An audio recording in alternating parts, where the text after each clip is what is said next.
Off the stream, yeah. Off the stream. with Steve and Matt from Happened in the 90s podcast. Yeah, I had a great fucking time. I had a great fucking time. Coincidentally, didn't talk a ton about the 90s. Yeah, we did a little bit. They mocked me for my movie preferences. They did, as they should. That's fair. I had way too much to drink throughout the course of this episode. I had too much to drink. I don't want to say way too much. I'm still drinking. Yeah, you are still drinking. I wish I had more water at this point in time. I can get you a water. I don't want your water. I want Coke. Oh, well, I don't have any more Coke. But yeah, great fucking dudes. Once again, we did not touch on what their key demographic is for what they did, but I think we had some great conversations. Oh, for sure. Talk some stand-up comedy. We talked about you have favorite 90s movies. Yep. They asked us a shitload of questions about podcasting. Yeah, which is weird, but that's fine. It was like they were interviewing us. Matt had leukemia. We talked about that a little. You brought up vaccines. Yeah, that was fun. We talked about religion. We talked about race. We talked about comedians and who's the GOAT. Why are they the GOAT? Why aren't they the GOAT? I hate the term GOAT so fucking much. I know. It's the GOAT of terms. Fuck you. But it's something that the term GOAT has been used before, but it's become such a prevalent thing now. Like you hear it all the time. Oh, they're the GOAT. Oh, they're the fuck you. Mm-hmm. They're really good at something. Fuck you. Yeah. Yeah. Whatever. Anyway, this is our talk with Matt and Steve from Happened in the 90s. And just for my reference, Matt is the white one and Steve is the black one. Yep. And they do the podcast Happened in the 90s. Check them out. Yeah, check them out. And here you go. And you know what? Fuck you guys.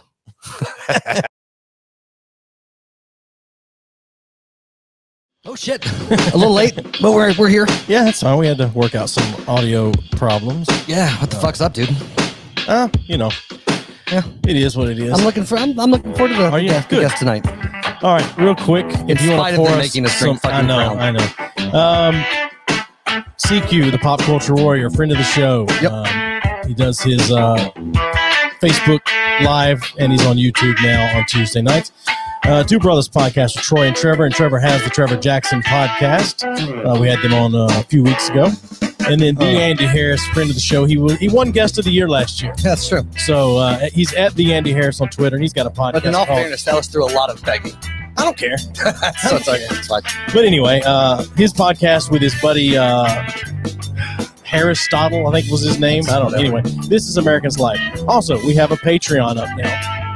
And we have Buy Me a Coffee going for you guys because guess fucking what? Steven won't do this for free anymore. I'll do a lot of shit for free, but not this goddamn podcast. All right. So do you want to introduce our guests? Yeah, tonight we've got a couple fellas. And we are drinking Crown Royal because one of them wants to call Canadian whiskey. How's it going, fellas? So we have...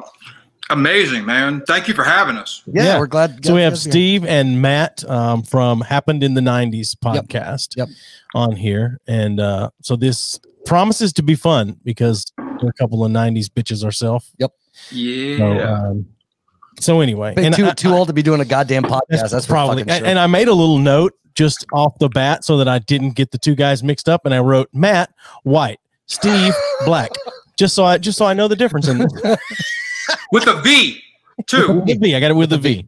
Yes. Well, are you drinking there, Matt? Do you have who's drinking the Crown? Man, you know what? I don't want to say pump fake because I'm drinking whiskey. It's not Crown, but it's close to it. Can you see it? Okay, little bird dog.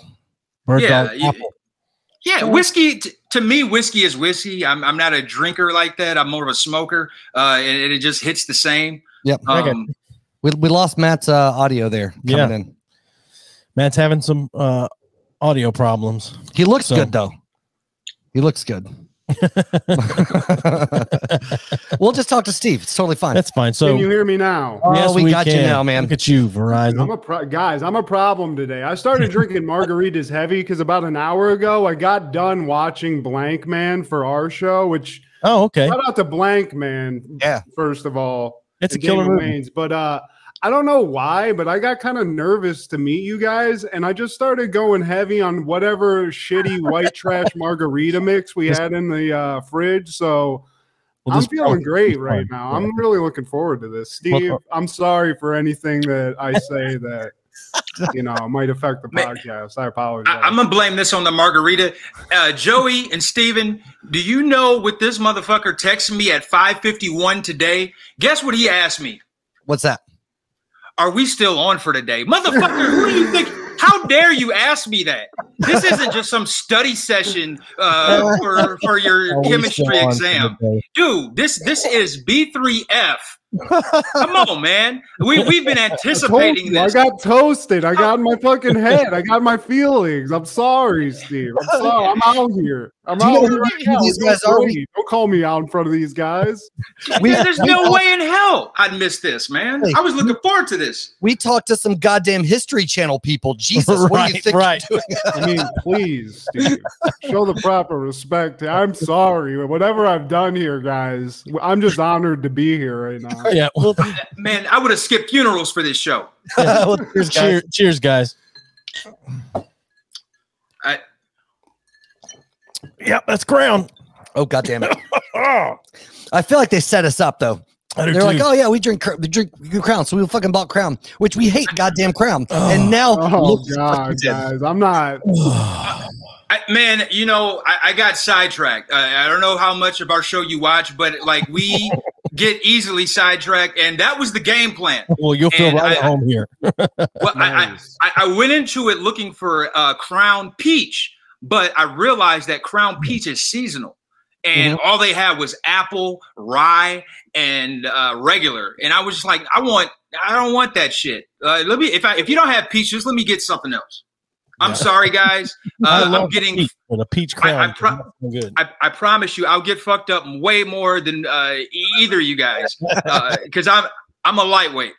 All right. I'm good with that. So, happened in the 90s. Tell us just a bit about your podcast before we fucking just go off the rails and talk about other shit. So, Steve. Well, man, giving a backstory, man, I've known Matt since junior high. We became friends in high school, and a lot of the things that we talk about on the show, me and him were actually talking about in the 90s, whether it was in the back of the class, back of the bus, and then we eventually became roommates freshman year in college, and then we talked about even more things and partook in some extracurricular activities in the process. But it was a no-brainer. We kept in touch throughout this whole time. I moved to Texas. He moved to Los Angeles, and I would check him out, him and our other friend Jordan, just about every year for my birthday. We'd hang out, and it's like we didn't skip a beat. And like I started a podcast in 2019, and he started his, I believe, the same year. Mine was Over the Culture. His was Ain't Life Funny. And we were talking about doing like cross promotions, maybe showing up on each other's shows, man. And then the more we talked, it became a no-brainer. Like, dude, let's just do another show. This is the stuff that like we already talk about a lot. We talk about these movies, these rappers, these TV shows. We talk about it in our everyday conversations. Yeah. So, I mean, it just made sense, man. Okay. That's actually kind of a very fucking similar story to ours, minus the individual podcast before this. This was just like, hey, we can hang out every weekend because we lived high school, junior high. Yeah. And then we lived apart for most of our fucking adult lives. Right. And then when I moved back here to the Knoxville area, we're like, oh, it'd be a good excuse to hang out. We'll do a fucking podcast because, we're 40-year-old white males. It's about time that we jump on that fucking bandwagon. Right. Well, Stephen, they say that men never heal. They start podcasts. Yeah, right. Yes. Right. So yeah, very similar story to ours. You guys just have, seem to be way more focused because, you guys have a theme as opposed to just, our mutual hatred / love for each other that we express every week. But I love it because even when you're expressing that hatred, it's basically that's what friends do. Yeah. That's what brothers do. I damn near killed my actual brother about 5 times throughout his life, man. Yeah. And that's like that. It's love. It's tough love. And like, I love the bickering that you two have, man. Because that's what I get from it, man. I mean, it's no different than me and Matt talking shit about, oh my God, I don't like that wrestler. You think he sucks, he's overrated, or any kind of movie. You really like In the Army Now? Pauly Shore was never funny. Give it a chance, guys. Fuck you, Steve. But I mean, I feel like also that kind of ties into our shit because you know, back then that's what we did. Like we didn't give each other like compliments and shit. Oh, God, no. We just shit on each other mutually, and it was just like a shared thing. You know, it wasn't like, hey man, you're doing a great job. Yeah. It was like, yo, fuck you, dude. Yeah, dude. I love it. You know, I know that fuck you had like a lot behind it. You know? Right. Well, a lot of people, they don't understand it. Even my wife, she was like, you guys are so mean to each other. I'm like, yeah, that's, you know. Well, if you and I are both like this, but I've told people this a lot. It's like, you'll know I don't like you because I won't make fun of you and I won't really talk to you much. Right. But it's, you know, Exactly. I work with a guy 10 years younger than me and I quote movies from the 90s stuff. Somebody was saying something the other day and I went, yeah, damn the band, save the empire. And he looks across, our cubicles are like diagonal each other. He looks at me and goes, what are you quoting over there, Grandpa? It's like, Oh God. That's where we are now. That's where we are now, right now. Yeah, man. Oh, So I want to know, like, right off the bat, because you guys get into it, what did your favorite, like, individually top 3 movies out of the 90s across any genres? Just give me 3. They don't have to be. It can be a fluid list. You know what I'm saying? But like overall, top 3. I know. Well, I know my number 1 right away is Jackie Brown. So Okay. that's my number. You mean the worst 1. Quentin Tarantino movie ever? Hands fucking down. That's my favorite Quentin Tarantino movie of all time. Wow. Okay. That's it. I That's all the can't time we like have people tonight, guys. argue. I Kill Bill. Like you know, I love I'm not Quentin crazy about Kill Tarantino, Bill. but that's my favorite. And Steve actually introduced me to that movie. So Yeah. Oh, yeah? shout out to Steve. I enjoyed it, but I think it's his worst movie. Oh, what?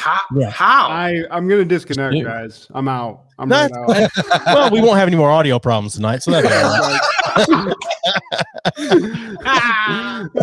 right. But other than that, like, fuck, dude, favorite movies of the 90s? Shit. The original Teenage Mutant Ninja Turtles, I guess. That'd be up there. All right. Fuck. Home Alone. Okay. Ooh, damn, that's a bang. That's a go- I mean, fuck. I can't even call that a That's deep tough. cut. That's not even a deep cut, but like I overlooked the obvious.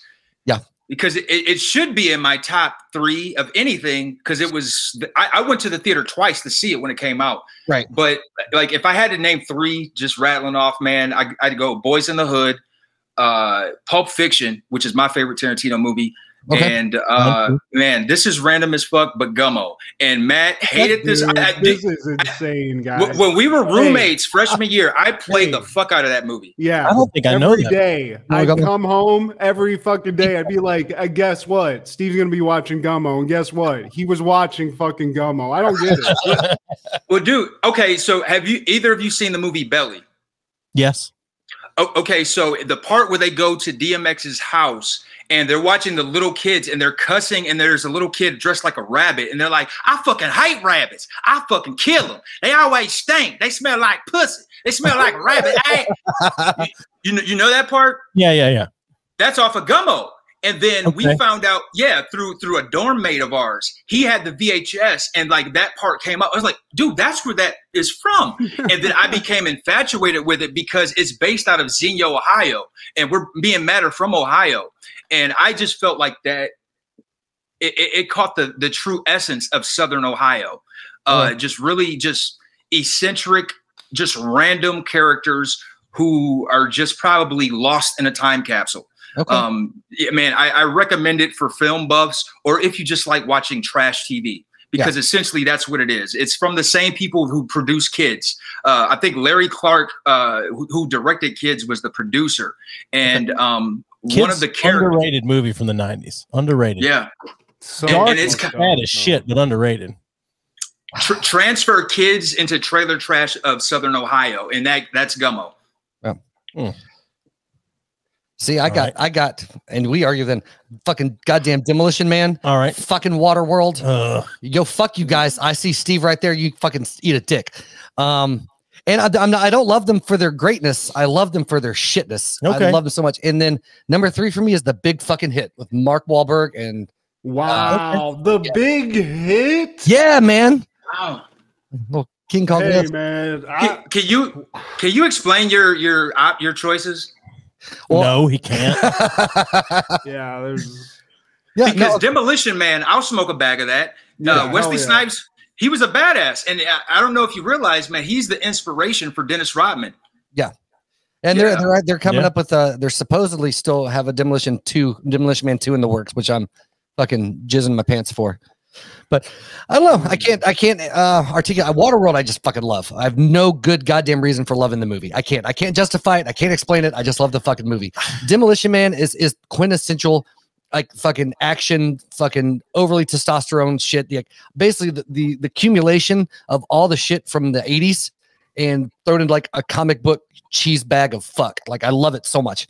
And then the big hit is just so terribly bad. Like, it's so good. I love it so much.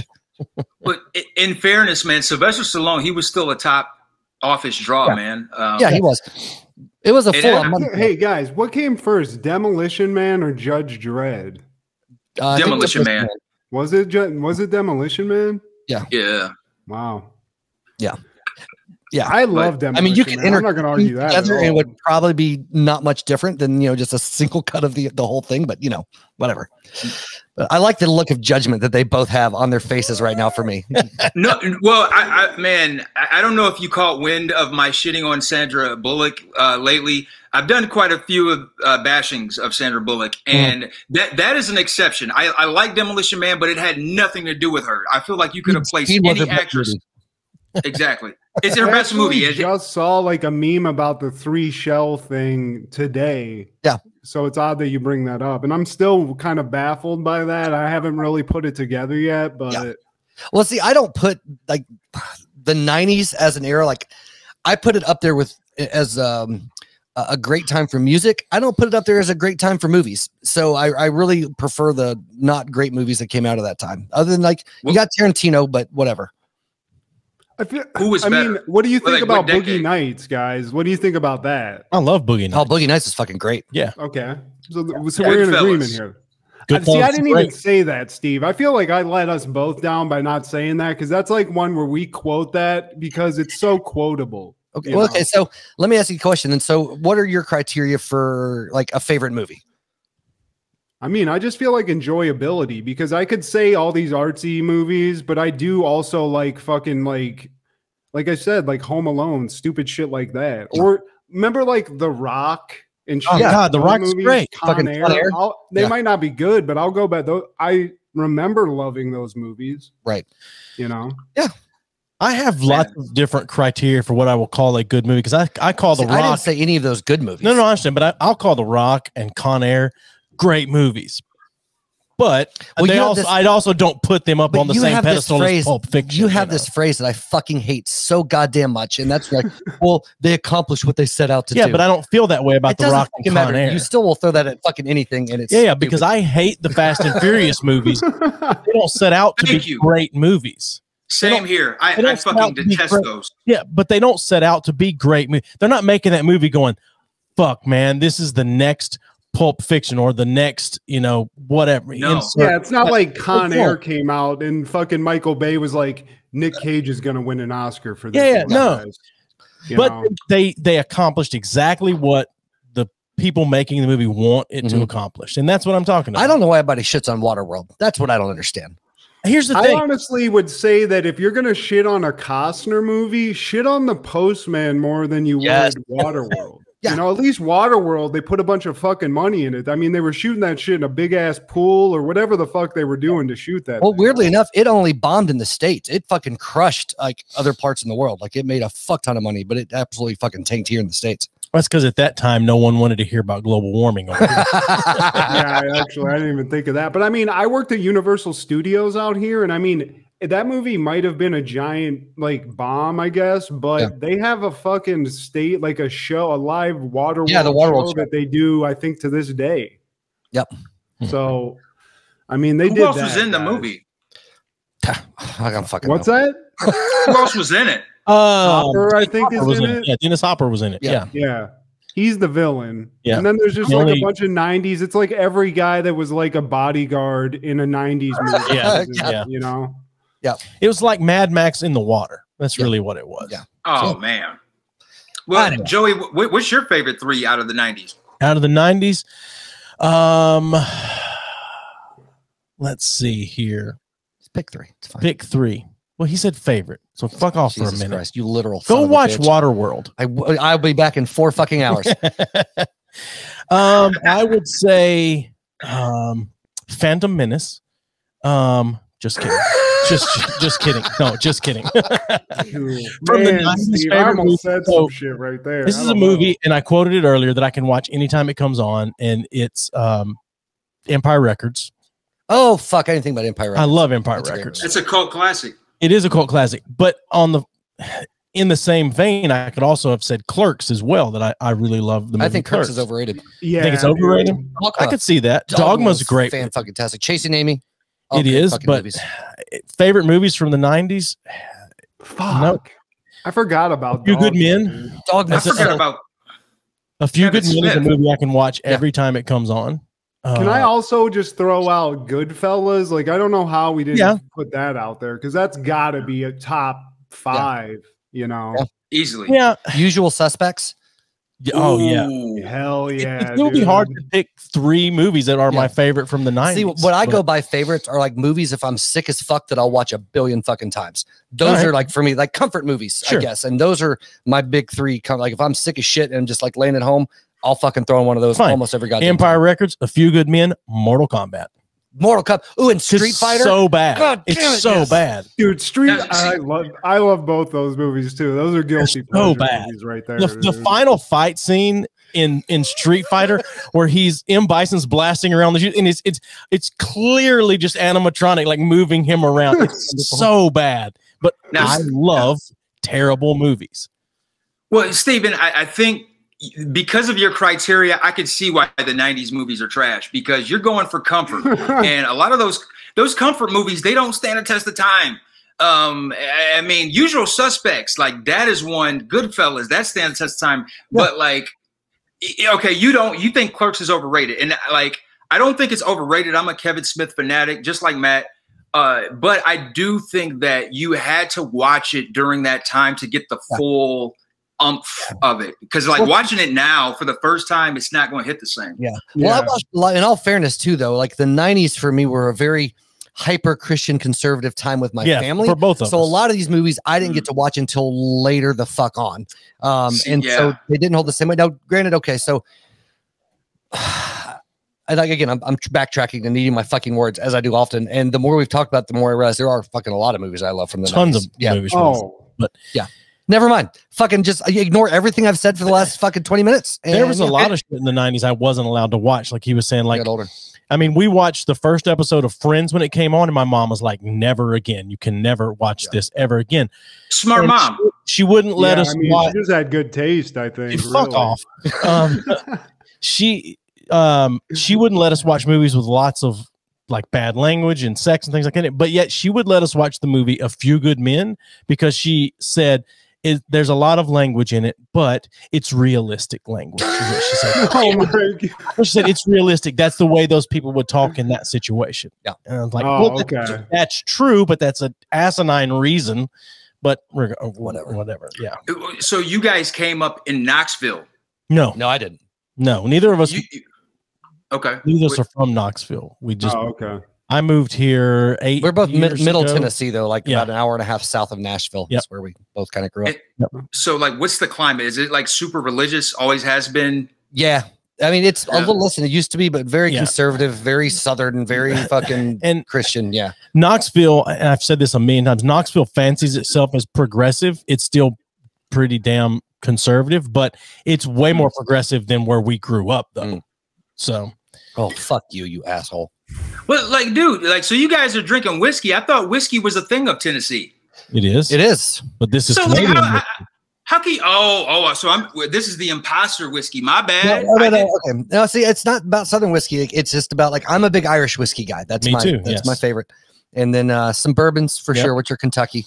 And then Canadians. And Canadians just have no business. They should make fucking syrup and That's just it. fucking Syrup Wow. and bad choices. keep Shots producing. fired, Canada. Keep they- no. They keep producing people like fucking Ryan Reynolds, and I'm on board. But they Sure. can eat a dick with the whiskey.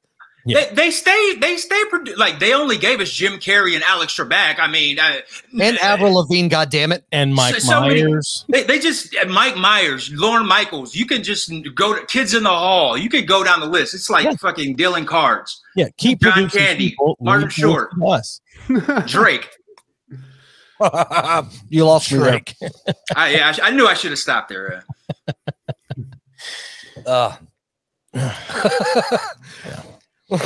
I should just stop talking about movies ever. I get shit on so much for my love of those movies, but whatever.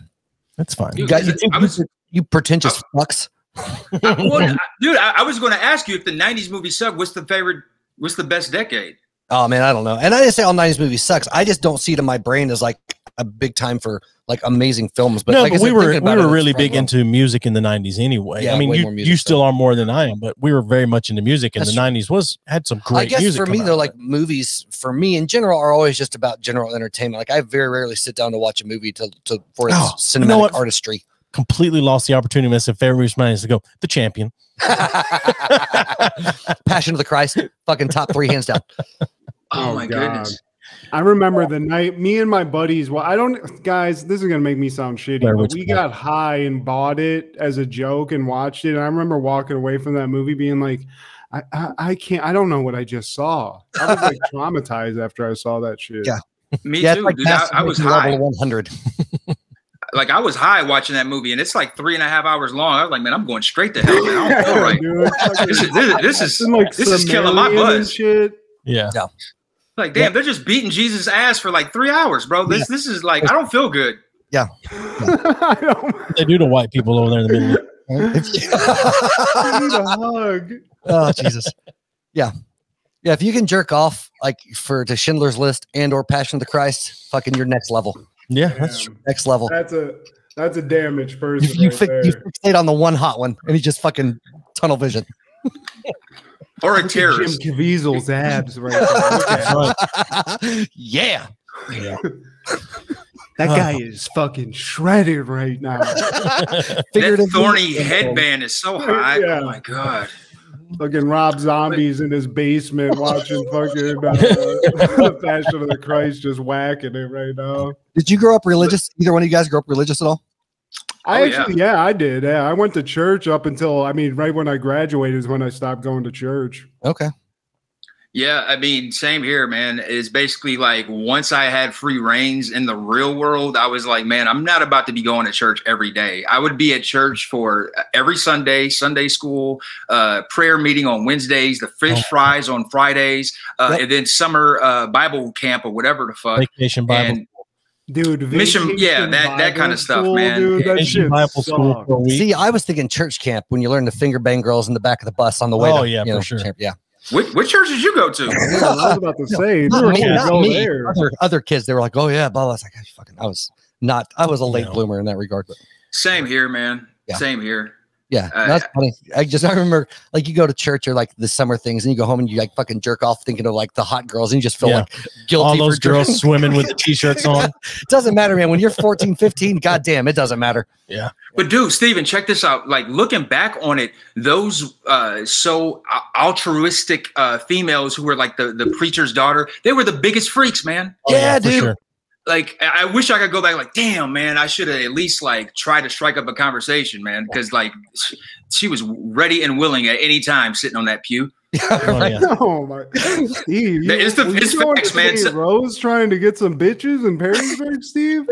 You go back in time with the knowledge you have now. In your young self, you'd have fucking kids everywhere. Yeah, you'd be like Jesus in the temple, in the house, tearing through ass. Yeah, I was fat as shit though, so I'd have to like get that out of the way first. I was a little fat twatty kid, so you know.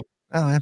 Like bowl cut, guys. Did you guys rock the bowl cut in the 90s? Because come on. At one point I did in the 90s, but I think that was like early 90s. Yeah. So how old are you guys? We graduated 98, 99. So I just turned 38. So. Okay. And I'll be 38 next month. Okay. All right. That's cool. No, we're all in the same ballpark. What about you guys? 40. Yeah, we both just turned 40 earlier this year. Okay. Yeah. Man, so it's weird. Crushed by life at this point. That's why we started a podcast. So right, right. Like, how did you guys start your podcast? Like, what came about to get to this point? I think you had talked about it for more than, because I fucking hate podcasts. I don't listen to this shit. I don't do anything for the most part. And I found a couple like through doing this that I've been a little more open to. I had a buddy of ours that suggested one called Time Suck that I fucking really like. But I've heard of it. Yeah, it's fucking outstanding. But as a whole, though, I listen to music. I don't know. I just don't like to listen to other people talk. I like listening to myself talk, but that's, about it. But so he was like, yeah, we should do a podcast. And I was like, oh, okay. Well, I had mentioned it to him for a few years, probably. So we've been doing it for 2 years now, and I probably mentioned it to him for 3 years prior to that, like on and off. But 2.5 years ago, he moved to Knoxville. And well, because I was in the military, and then I moved back to Fayetteville, and I was there for like 3 years, I think. And then something like that, yeah. But man, when he moved here, it was just the opportune time. So, so What did you serve? Oh, that was when or where? No, what did you serve? Oh, I was a coastie. So you served the country, military. Hey, man, whether it's did it though, exactly, man. In any capacity, man, I appreciate that. And regardless of how I feel about war or anything, man, like people who sign up, man, you get nothing but respect for me, man, because I ain't gonna do the shit. Yeah, dude. I'm just being real with you. That's what our buddy Trevor said the other day. He goes, I'm not even gonna lie, because I might sound like an asshole. He said, but if I get to sit here and keep doing the cool shit I want to do, I don't give a fuck. I appreciate it. Man, thank you. Exactly, man. Whether you're a Coast Guard, ROTC, man. Thank you. Dude, man. I was like 25. I was just been divorced, and I was like, I can either work my ass off paying off some fucking student loan, or I can not do the military. And and working out. So it wasn't like this big honorable thing on my part. It was like, it's something to do. I've always been on a beach, blah blah blah. So it worked out. Yeah, how'd always been on a beach work out for you? It wasn't bad. Part of the time you're in Hawaii, but part of the time you're in still a beach, dude. Hell I don't think Attu Island, Alaska. It counts. Yeah, it's a beach, but all right.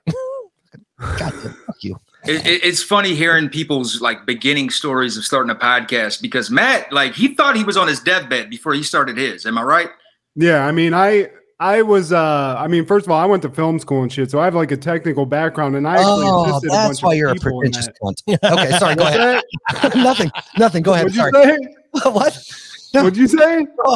He said we need more people in film school. Oh, dude, biggest, stupidest mistake of my life. If you're gonna go to film school, just get a loan and just burn the money, because that's about as much as you're gonna get out. I was just going by the mustache and glasses, and I wasn't surprised at all. Oh, dude, I've been creepy with it recently, dude. It's gotten weird during the pandemic, but so go ahead.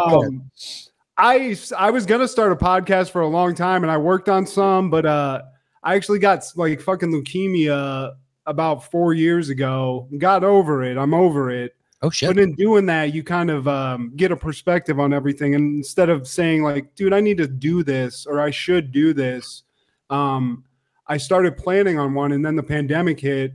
And I did one. I didn't do it with Steve. He mentioned it, but I did a podcast called Ain't Like Funny with my buddy Aaron, who I met in film school. And sort of figured it out a little bit. I mean, you guys have an awesome setup. I would love to do this shit live with Steve and have something like what you guys have. But everything I've always done has been over Zoom. But I just figured, instead of like literally like you just mentioned it, not doing shit with a film degree. Not only did it give me an opportunity to talk to my buddies on a regular basis and just shoot the shit with them, but gave me an opportunity to just use some of these fucking skills I paid a shit ton of money for and didn't think I was going to get to use. Yeah. But I did have cancer, so I mean that's interesting too. But nobody wants to have like a, hey, I survived cancer podcast with this guy, So I like the way that he was like, yeah, but I did have cancer, so right. That's dope, isn't it? Like, he beat that shit, man. Yeah, it's his opening. Oh, it's wild. I'm sure. I hate to talk about it because I feel kind of, it's just a weird story, but it's wild, man. Yeah. I got like a stem cell transplant. I went through the whole shit. So it was a wild shit, but it made me want to do this kind of shit, get on a podcast. And I had fun with the one I did with my buddy Aaron, but Steve presented this one to me, happened in the 90s. And like he said, it just made all the sense in the world. So, yeah. So did you guys quit doing the other two that you guys were doing separately? Did you guys quit doing those, or you still do those as well? No, I'm still doing mine. It's called Over the Culture, and I release that every Sunday. And that one is just me. And the reason it's just me is because at the time I couldn't find anybody that was solid. Like it was just like being in Ohio again in film school, because I went to school for film. And anytime we had a project plan, like, oh man, let's plan for Wednesday, and then Wednesday would come and it'd be, man, I gotta mow the lawn, or I gotta fold the laundry, some banal everyday regular shit. And it was becoming the same thing with podcasts. And it's like, dude, I got a lot of ideas and thoughts that I want to kick out to the world, man, and I want to connect with people. So fuck it. Like I got tired of telling people about my plans, and I hated being that guy, like, oh man, you know, I'm gonna do a podcast. And then like somebody called me out. My friend's fiance at the time, she was just like, well, you don't need all of those things. Why don't you just download an app and record it and push record? And in a way, I kind of felt like I was being called out. And it was that next day, I was like, you know what? Fuck it. I got nothing to do. I'm not working. Like, let's do it tomorrow. And like, I've been doing it most Sundays. It hasn't been every Sunday, but for the most part, for the last 2 years, I've been doing Over the Culture. And we just started happening in the 90s this year. Okay. It's good. Like I said, I checked out an episode or two before today just to, like, I don't prep up for anything, but I like to at least have a ballpark idea. And it's good shit, man. It's a good show. You know, thank you, man. Man, the sentiments are shared for sure, bro. Like I said, we love your setup. And we've been talking about trying to do something live, man, but we're just not there yet. Yeah. Like technically, I just don't really. I've never really fucked with that. It's cool to see this shit. I'd be interested to talk. I don't have like a behind the scenes thing right now, but well, there's a few programs out there. We've settled. There's one called Melon that we use. It's super fucking easy. It works like Zoom, except you just send people a link out, they dial in. It's fucking sweet. Like we have no idea what we're doing with this shit. It's worked out pretty well, but it's pretty cheap. Like there's a couple called StreamYard and Restream, and they're like double the price to broadcast in 1080 and all that shit. And this is a hell of a lot better option. It's cheaper than the monthly thing for Zoom. We're about the same price, and you get a lot more features. You get live chat. Like if someone watching the stream wanted to comment, we'd see it pop up. And, and all that. So. Yeah, that's why I love doing podcasts with like Steve and like with you guys. It's cool to see you guys doing this shit too. It's like you kind of figure it out as you go, you know. Yeah, and ours has definitely grown a lot since we started. Like we both have an audio background. Went to school for audio engineering and some of that shit. He finished, I didn't. But so like that was our first and foremost. Like we want to sound fucking decent, and the rest of the shit we've just kind of stumbled on, as we've gone. He kind of pushed the live stream more than anything, but it's worked out pretty well. And like I said, I can send you guys a link to this shit if you wanted when we're done at some point, because it's pretty dope if you ever want to do it. Did I say dope? You did. I'm ashamed of myself. So dope, guys. So fucking dope. It's okay. It's timeless. It's not just in the 90s. It's dope. I work with a guy that says dope a lot, and so it's seeping its way into my vernacular, and I don't like it. It's bitchin'. It's so rad. Bitchin'. No, those are in a capsule. Like dope is here forever. Yeah, Steve he's a fucking snack, man. Yeah. Oh God. Shit's getting off the rails, Steve. How long have you guys been doing this? This episode we're recording with you guys is episode 106, and we've released every week. We release every week, and we've done it for the past 106 weeks, so just over 2 years. Yeah. Damn. Congratulations. Yeah, thanks. And Steven, have you fallen in love with the process? I mean, I feel like you've had to at this point. No. He's had one foot out the door for 2 years. Yeah, you know what? It's funny because there's parts of it I really, really do enjoy. It's just fucking exhausting because I still have two kids that are 10 and 12. They live with their mom in North Carolina, so I drive up there to get them and bring them back like every other weekend. And in the summers I'm with them, and then I work. We both work like 50, 60 hours a week. We record this at his house, and so it's fucking every weekend. So I'm just fucking tired all the time. And we actually had a pretty serious conversation a few weeks ago that we're either at the point that want to fucking put this shit to bed or start actually taking it seriously and trying to promote and do some shit with it. So that's where we're going now. And it's just the thing. Like I love when we get here and it gets rolling, I fucking love this shit. But half the day I'm like, fuck, I don't want to go deal with Joey's ass today. And see, that's the thing that listeners and viewers don't get. They don't get the behind the scenes, all the toil and trouble that we have to go through to put on a show, man. Especially if you're doing it every week. Yeah. But it's a quick turnover for us. I mean, we'll finish recording tonight at 10-ish o'clock p.m. I'll mix it and you'll do your thing. It's mixed and it's out 6 a.m. Monday morning. So I mean, it's a very quick turnover. Audio, the video. It goes Wednesday. Video comes out Wednesday. Like it's live streaming right now, but once the show's over, the live stream comes down. You won't be able to see that anymore. And then the video will re-release on Wednesday. So it's a quick turnaround. Yeah. I mean, to be fair too, like I'm actually pretty fucking proud of the show. Like it's grown, it's come a long way since we fucking started. It's just, it's at the point that it either has to grow and become something like legit, because I'm tired of, I don't want it to be a fucking hobby at this point. And I'm not saying that we're going to be like Joe Rogan in goddamn a year, but I mean, some tangible fucking milestones being hit would be, fucking fantastic at this point in time. Yeah, that shit does take a lot of effort. I mean, when you have two people working on it, Steve does one himself. And to be honest with you, I saw him doing that. And that's kind of what gave me inspiration to do a podcast. Because I was like, if he can do that shit, and he's not, I don't know if he's trained in editing audio and stuff, but I saw that and was like, I got to at least try it. Yeah. And I'm not doing the one I was doing, but my wife has one and I edit that one, and it does no matter what, even if you're just like putting it up and conceiving of like the art you need for the for the everything for the channel and stuff, it takes a lot of fucking work. Yeah, it does. There's a lot of prep that goes and even kicking one off, and then the continued prep as it goes. And like we had a big old was it fucking about 6 months ago, we had a kiss and makeup session. It was last November. We got all pissed at each other because I wasn't pulling my weight. I was just fucking showing up and talking, and then had some other shit going on. So we finally, like, when you have two people directly involved, I mean, you have to work out some balance, right? Workload between the two of us. I've done the audio pretty much since we started, but that was pretty much it. So. And I hate doing social media. He does it, and then I just bitch at him all the time for how he does social media. So yeah, he messaged me or he texted me earlier when I commented on your post about it. I just put up the link that way.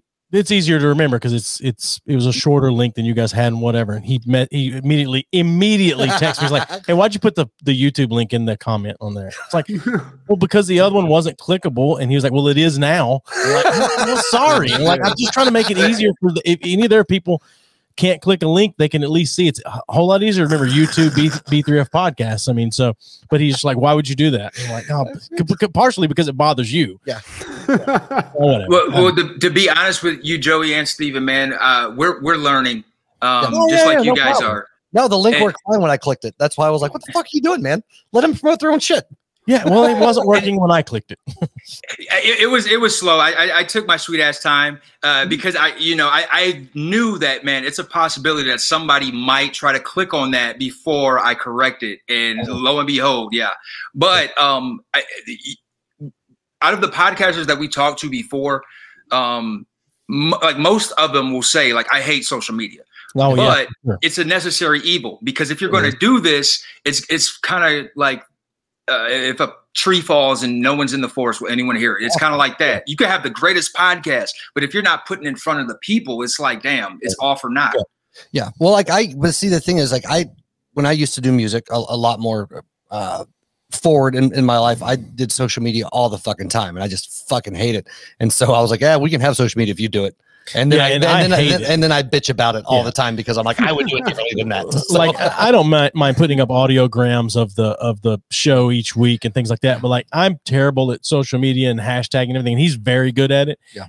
But he just doesn't want to. See, that's where I'm lucky, guys, because Steve is like a meme hoarder and a meme god. So he just is. He can. You guys' Instagram page is fucking great. So much, dude. It's gold. Thank you, man. And even still, I'm learning, man.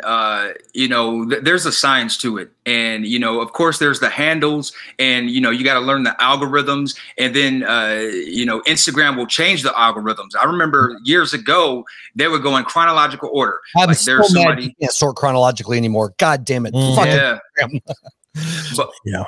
It goes back, like, we have to ride the wave. I mean, they changed it. They changed the algorithm. So like I still have to. Yeah, optimum time to post, days of the week, fucking trending hashtags that change all the goddamn time. Yeah. It's insane. And then, they'll shadow fucking ban you if you're posting too much of the wrong shit or too much of the same shit.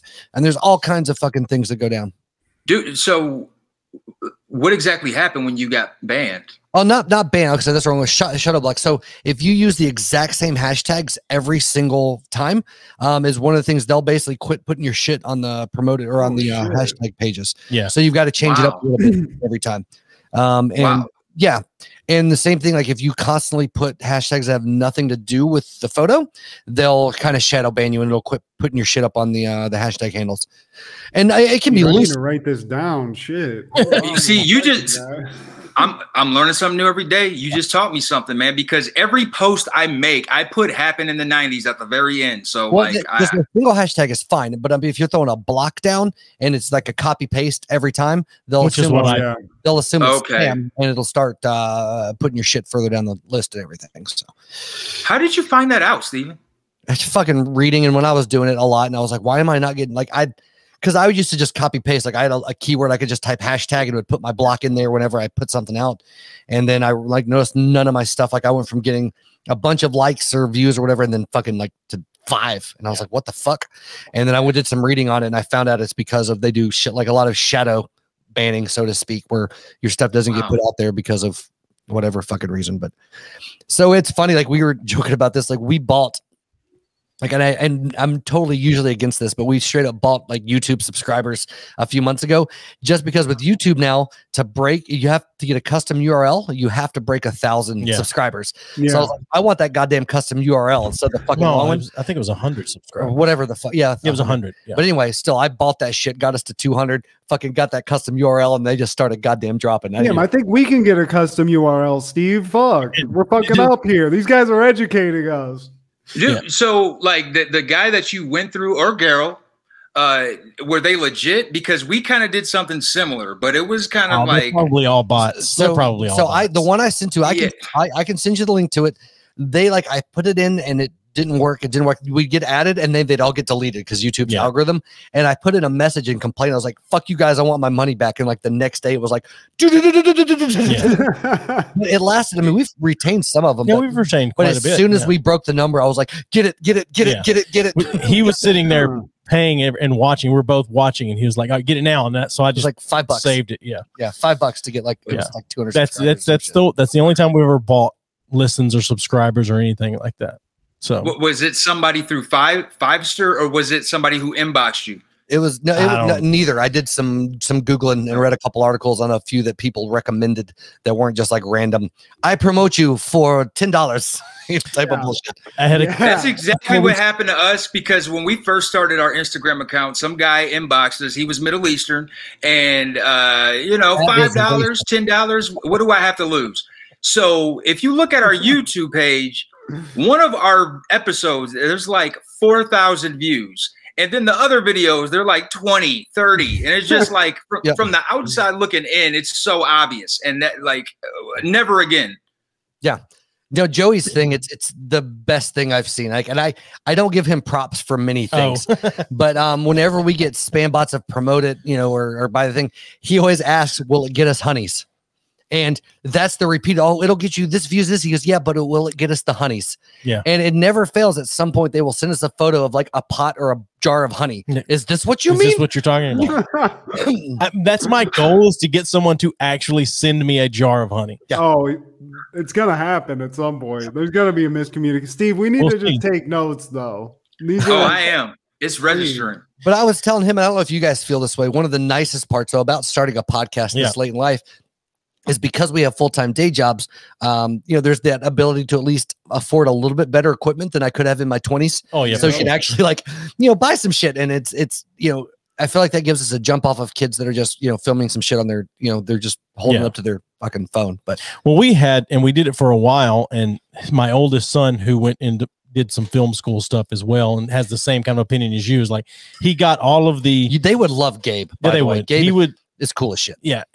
He went and got all of the classes he needed for film school, and then just dropped out of school. I mean, that's what you got to do, guys. If anybody out here is listening and wants to go to film school, either buy a camera and just do it, or just do like the first 5 classes and you're good. Like that's all you need. He does editing and shit. He does. He worked with Kanye's clothing company doing some editing for some stuff at one point.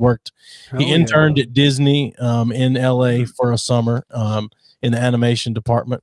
And then but anyway, so we have multiple cameras here. We have capability to multicam, and we've done it when it's just the two of us and we have no guest and Gabe can be here. We multicam. Like, okay, it changes your views and whatever. And so, like Steven said, I mean, having a full-time job and being 40 and, you know, not a lot of hobbies to spend the money on, you buy things like a Rodecaster and like a camera switcher and things like that. So, you know, what's next on my list? I've stopped buying I've gotten disillusioned with video games. I used to be like something I would invest money in, and now it's just like weed and whatever I can do to further the podcast. So. You know what, dude? I cannot smoke weed. It fucking like I'm worthless. Like if I smoke, I'm just on the couch. I can't. I'm not a functional fucking smoker at all.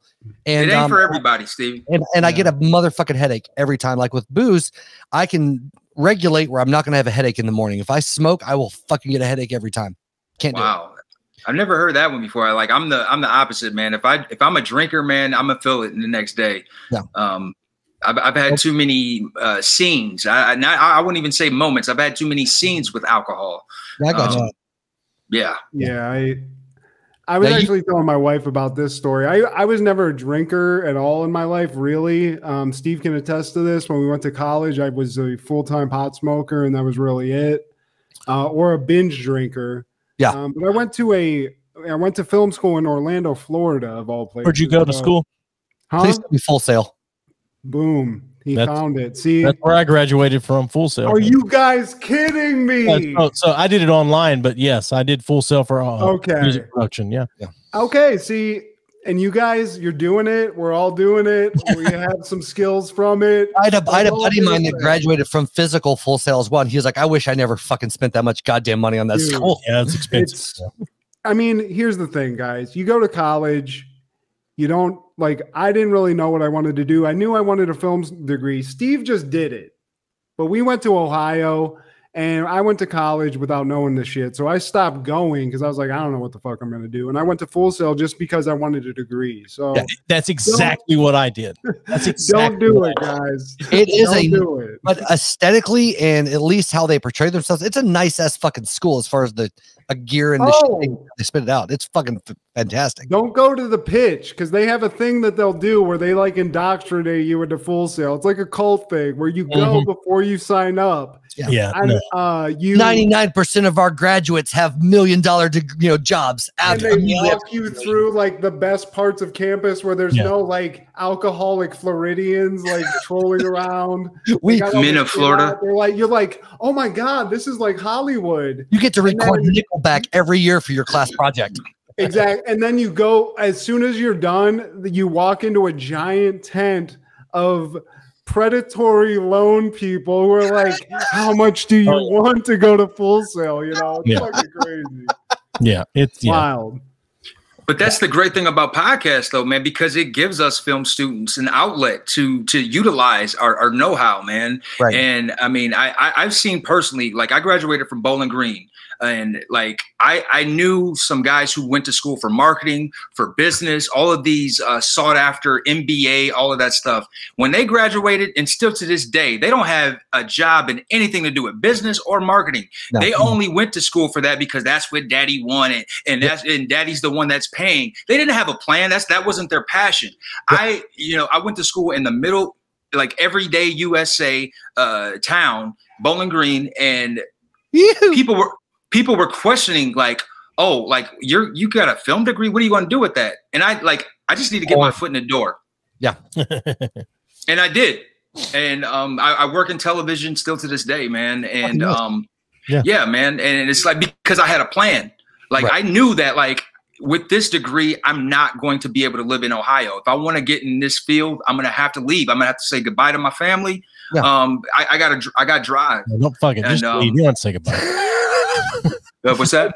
You don't have to say goodbye. Just leave. Yeah, the old Irish goodbye. See you. Yeah. And they get it. Even if I didn't say goodbye, they get it. Shit, it's Ohio. Yeah. Well, it's funny because but you're, I feel like, a rare exception. Most people, when they're younger, do not have a fucking plan. A few do. Yeah. A few do. And that's awesome. Like, I didn't. The funny thing is, though, I have 2 associate's degrees, 0 bachelor's degrees. I have maybe 3/4 of 4 different degrees done. Yeah. But I've never finished. The only reason I've got to where I've gotten is because I fucking lucked out with the whole military thing, because basically I've been really good at lying my way into fucking jobs is what's kind of happened over the long run. But I've really lucked out compared to a lot of people, because I went to school for one thing and that whole fucking thing shit the bed, and then I ended up having to change courses and but just doing, like, I don't know, it's hard to, like, I love the company I work for now, but it's the same shit that I've done for a long fucking time, just more responsibility. But I don't know, man. Like, I admire people that had a goal from the get-go, and then whether they had to detour or change courses, sometimes they at least worked consistently towards something that they wanted. Because I've never fucking been that way. I've been like, well, I'm very much an opportunist. Like, what is this opportunity? Is it better than the one I have now? Okay, fuck yeah, I'm jumping on that. Yeah. And I've gotten very lucky in that forward motion for sure, but I've never been one to, because the few plans I have had that I'd worked my ass off for have just completely fucking crumbled, like, both times. So, but every time you've hustled up, like, when the opportunity, like you said, came up, it's like, okay, everything that I'm doing right now is okay, but this opportunity that's better, I'm going to do that to the best of my ability. Yeah. And there's different ways of going about it, man. I'm not going to pretend like I had it all figured out in my early 20s, but I kind of had an idea. And that's exactly what you're saying, you fucking asshole. I knew what I wanted to do and I fucking did it. So, you guys. I had an inkling. I'm 37 and I'm still trying to figure this out, Steven. Dude, nobody knows what the fuck they're doing at any given point in time. Dude, when we were kids, we thought adults knew everything. And you look at adults now, like, we don't know shit. Everybody's trying to figure shit out. Yeah, it is funny, though, too, because it really bothers me that I fall into the category. Like, we're both right on the verge. But because of how things have always come out in media and shit like that, it still really bothers me when somebody's like, oh, yeah, you're a millennial. I'm like, no, fuck you, you stupid piece of shit. Like, it upsets me so much. I'm offended by that, yeah, because, like, look, man, I remember Reagan's era. Like, call me, there's got to be a division. Call me an old millennial. I don't want to be linked in with these fucking participation award babies. Have you heard the term exennial? I like that better. Do you? Yeah, I think it's if it caused a divide, yes, I'm with it. I don't want to be linked in. They called an exennial, and those are the people that were born from like 79 to 82. And it kind of covers, and it's a little more gap, but it's kind of the people that are like the tail end of Gen X, the very beginning of fucking millennials. And so they kind of a blend of the two, like, because we're not digital natives, so to speak, but we were young enough that we integrated that into our lives directly. Like, we weren't figuring that shit out when we were 50. But, I was telling my kids the other day, it's like, I was alive when YouTube was invented. And they were like, what? I was like, yeah, YouTube, Hulu, Netflix, fucking Amazon Prime, fucking Amazon. All this shit has come about since I've been an adult. And they were like, what? Yeah, I can remember when the only music you could listen to on your phone was an 8-bit Nokia ringtone. Oh, fuck yeah. Yeah. So. We used to have to get AOL disc in the mail just to get on the internet. Dude, how many times did you get through different, what was it, Netscape? Netscape. You go and get a different thing and make a different email address to get another free fucking month of fucking shit. That's before they figured out IP addresses. Remember AOL Messenger, guys? Oh, yeah. Fuck yeah. Dude, I still have an AOL email address. Yeah. I don't use it, but I've got it. Well, one of the guys we had on who's a big, we were like, because growing up in the Christian South, like, we had the Christian alternative. There was a 5 Iron Frenzy. I don't know if you ever heard of them. They were a Christian ska band in the late 90s, and they still are around. But anyway, we got to have the lead singer from that band on because they just did a Kickstarter, had a new record, weirdly enough, a few weeks ago or a few months ago. Sorry. Yeah. But it was funny. I don't know. It's just such a weird fucking thing, man, to see them like as adults. Yeah, it's so fucking. You have to talk to him and I had a direction I was going with that and completely fucking. But just to ask him, it's like, how does touring work with your job? And he's like, oh, tour. Like, I work Monday through Friday, and then we go play shows on the weekend, and then I come home. Yeah. I'm like, oh, okay, that's glamorous. I mean, I feel like any band that we were into back then, if you see them now, it's just like kind of a disappointment. I've seen Limp Bizkit quite recently. Let me tell you guys. Oh God! No, DJ Lethal is. I mean, he's looking like diabetes is right. I saw a photo of Fred Durst the other day that was like, whoa! Time out. I just realized it's been bothering me this whole fucking show. Steve, fucking sexier Jamie Foxx. Goddamn. A little bit. Look at you, Steve. I can see that. I'll take sexier Jamie anything Foxx, in this ripe old age. Yeah. But I'd man, like to come off that beard. Fuck yeah. I just want to do a song for you, baby. No, like more times than not, it's LeBron James, and I think it's because I'm from Ohio. But lately it's been not Idris Elba, Delroy Lindo. Yeah, Delroy Lindo. Fucking Matt looks like an anorexic fucking Fred Durst. No, I disagree with that. He just said Lip Biscuit, so that was on my brain. Oh, I got you. Yeah. Okay. Oh, damn. I did it all for the cookies.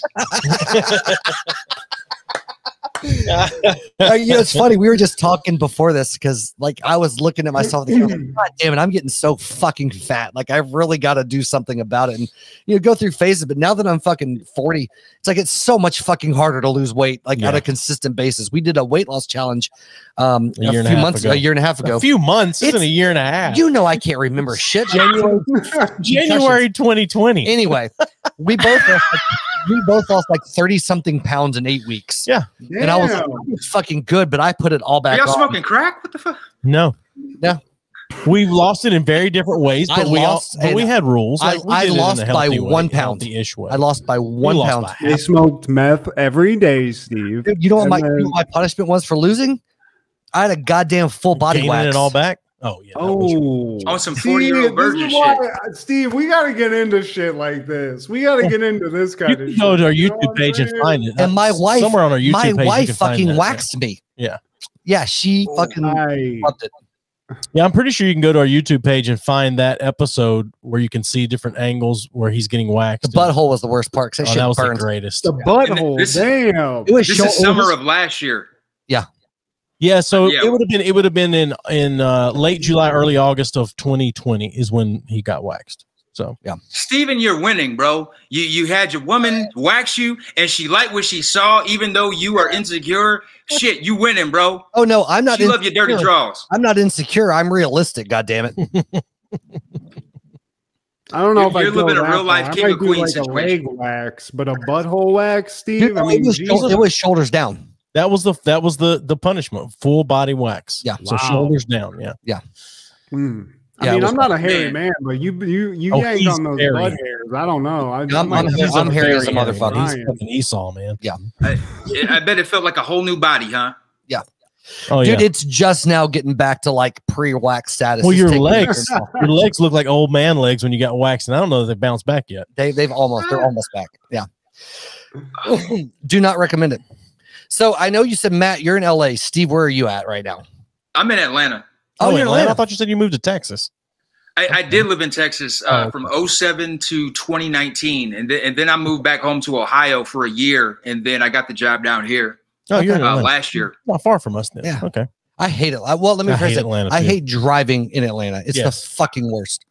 Hey, I can't be mad at you, man. I don't go anywhere. I go to work and come home and do these podcasts. I stay the fuck out of people's way because it's just bumper to bumper traffic. Yeah, I was in Atlanta a couple months ago. I'm in LA actually next week, but for a few days. But yeah, it's the new Tyson Krupp building downtown over by the fucking stadium. I was down there doing some shit.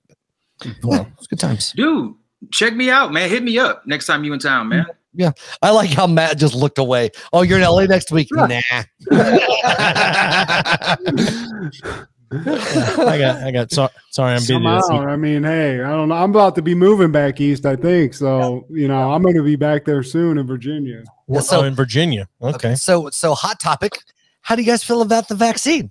Oh God, I'm going to take it. I haven't done it yet, but I'm going to take it, man. Okay. I had to take it because I got rid of leukemia and I figured I'll take the vaccine. Always blaming leukemia. I thought Jesus you got Christ, I thought they had a vaccine for leukemia, so that's they don't. misunderstood. They do not.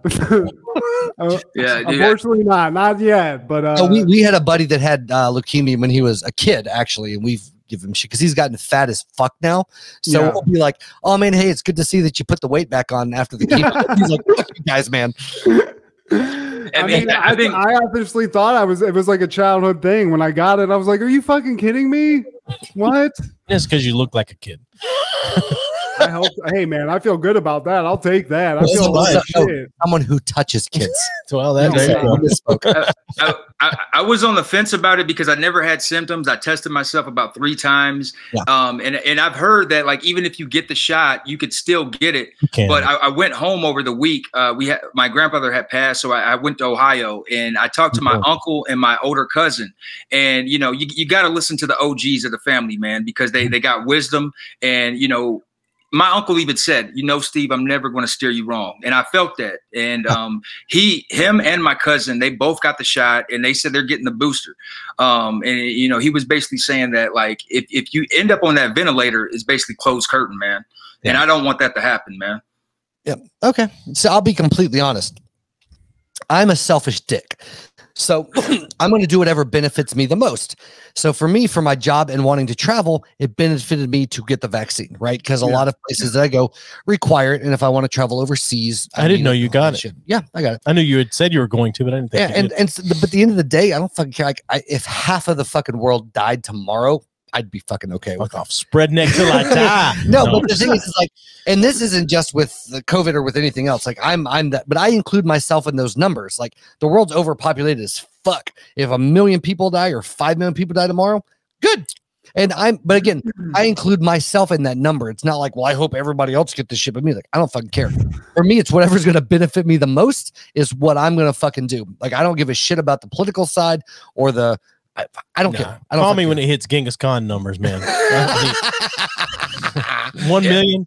That's 2% of Genghis Khan. But I'm a very apolitical person. Like I don't care about the politics side. I don't care about whatever's on this side or this side. Like if you believe one thing, I think that's awesome. Like fucking stick with it. I'm 100% in support of individual rights to do whatever the fuck you want. Like I'm okay with it. Like if you're pro-vaccine, if you're anti-vaccine, I don't give a fuck. Just shut the fuck up about it. Yeah. Like, do what you want to do. Exactly. Yeah, don't be self-aggrandizing about it, man. And it's like I agree. You should be able to do what the fuck you want, but at the same time, like I don't even put politics into it. I feel like this has nothing to do with politics.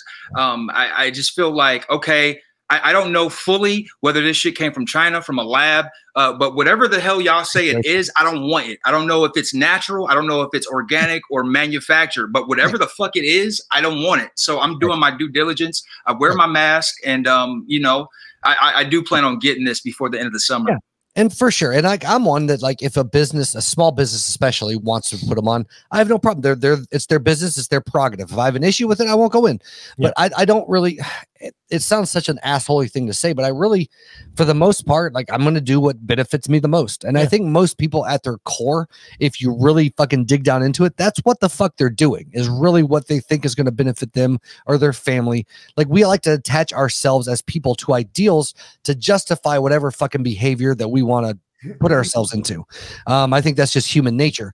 So whether it's like the protection of the species or your family or whatever the fuck it is, or if it's like I'm standing for freedom and fuck the vaccine and Joe Biden and they're going to overturn this goddamn election fucking 3 years later, it doesn't matter. Like the fact of the matter is you're going to justify whatever the fuck you want. You're justifying your own behavior. Like that's human nature. Like we're going to try to do what we can to make us feel like what we're doing is the right thing to do. Yeah. But anyway. I just don't think it's like, I'm cool with everybody. Like I got it, but it's not like if I look at somebody that didn't get it and I'm like, I don't want to be around them. If I think you're cool and I know you and you're not out there like licking the floor and like, you know, spitting in people's faces, then fine. Right. You know, like I'm not going to look down on anybody, but Yeah, no, I had a friend of mine that was bitching at me the other day, and he was like, "Well, what if you kill somebody's grandfather?" I was like, "I don't fucking care about somebody else's grandfather." Like, well, what if you kill your kid? I was like, "Well, then they're fucking weak." But I mean, again, I've had the vaccine. Like, I've gone, through the thing, and I mean, I understand regulation, like, and all that shit. I like to talk about it because it's very interesting to me, people's motivations for getting it versus not getting it, because I have no attachment to this shit at all. Like, I'm a fucking self-proclaimed cock. Like, I understand. My biggest thing is that I hate that I got the vaccine and now they're saying that I still need to wear a mask, and that bothers me. Exactly. And that's why I was on the fence. It's like, what's the point? Yeah, I just feel like anything you hear, it's like there's no 100%. No, like, you gotta listen to like 5,000. I don't know enough people. Like, I know I have somebody at UCLA Medical Center who's an oncology expert, like, that I can text. With the cancer again. All this shit. But they don't know shit either. No, so yeah, for sure. It's always changing. Science, that's the thing. Science changes all the time. I mean, that's But again, that's what I come back to with a lot of this stuff, and I like to ask just because it's such a hot button topic. But really, you're going to do whatever. Most people, let me rephrase that. Most people are going to do whatever their particular they're going to do what benefits them the most, or whatever they're buying into media wise. Yeah, but that they feel like that benefits them the most, right? But what I'm saying is, like, you guys grew up in a similar era, and I find it funny talking to people that are our age that don't trust fucking anything. Like, I don't trust what the government's saying. I don't trust what the fucking media is saying. I don't care what media source it is. Like, at the end of the day, I'm just making the best decision that I can based on the fucking information that I'm given. But I think it's funny that people our age are very much, for the most part, not in the, well, I heard this on the news or I read this on Facebook. Like, we're like, yeah, you guys are a bunch of fucking assholes. I get my information from South Park, Joe Rogan. So fuck everybody else. And the Daily Show, goddammit. Oh, no, fuck Trevor Noah. Jon Stewart, Daily Show, not Trevor Noah. Well, that's, you can't. Fuck Trevor Noah. Watching reruns now, all he's going to do is tell you how to stay out of the Middle East.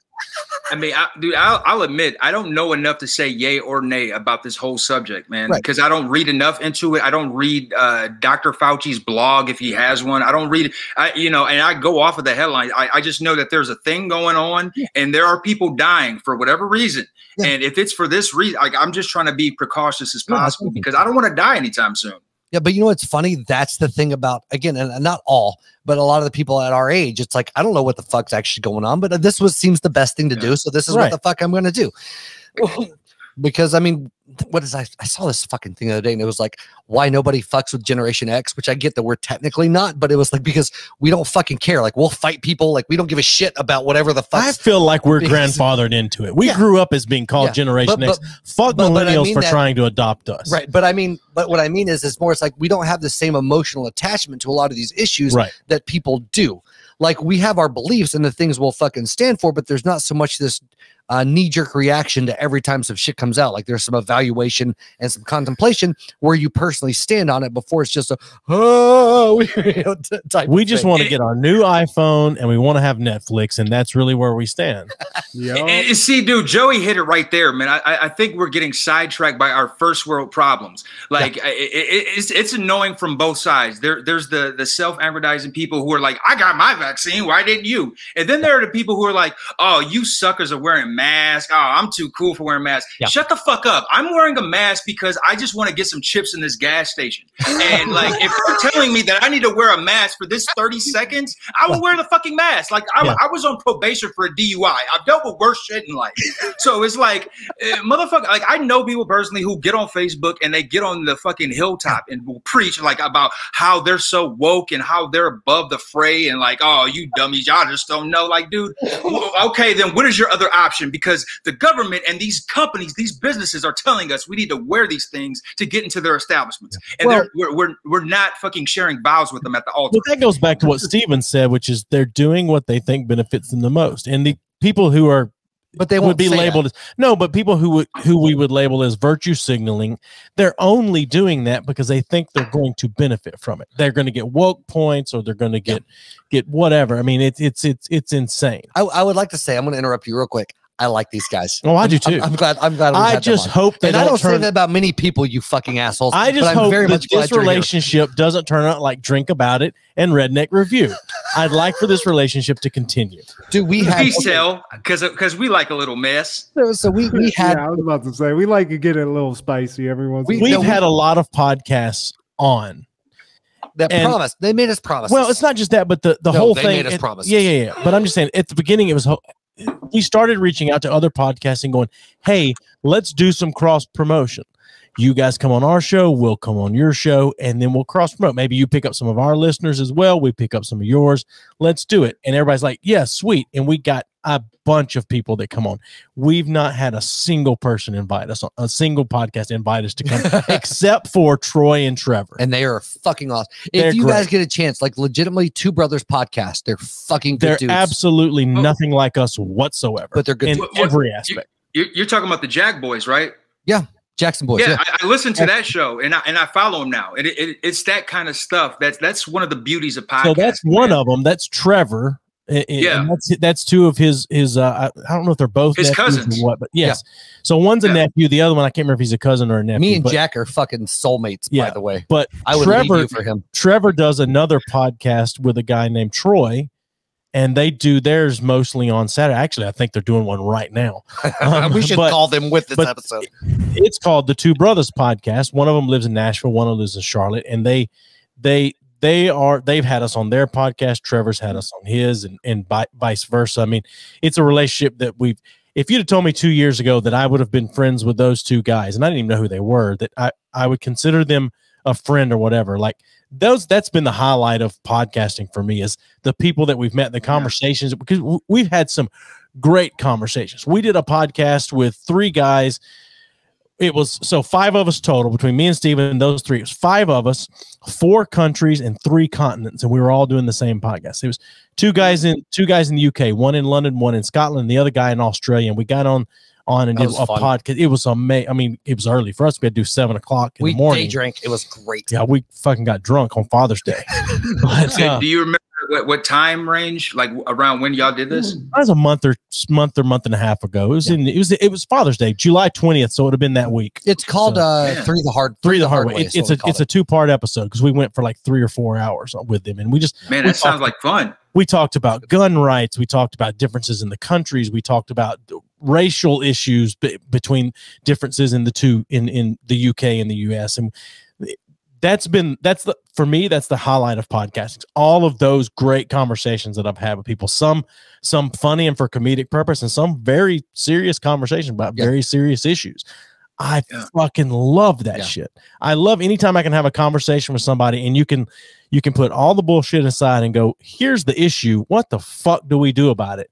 And then everybody either says, I don't know, but I think this, or I think I've got the answer. Let's look at it. Even beyond that, even just the issues is just being able to talk about opinions and share openly and be able to, like, because something that's lacking, and you guys know at our age, especially with the age of social media and shit, is seeing people that they won't have a conversation, right? It's like, well, you believe differently than me, so you're fucking toxic, so you need to get the fuck out of my bubble, as opposed to just being able to sit down and have an actual conversation. Well, that's the thing. Shit. I've gotten so tired of hearing people in mainstream media say we need to have an honest dialogue, and the big thing that everybody says is race. We need to have an honest dialogue about race, but no one's willing to actually have an honest dialogue. They only want to talk to people that has the same opinion as them, or they want to talk over the people that have a differing opinion. I fucking hate that.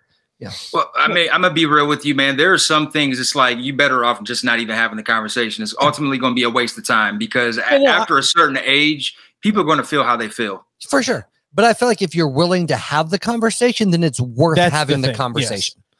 There are people that it's better off not to have the conversation with, but I think everything needs to be talked about.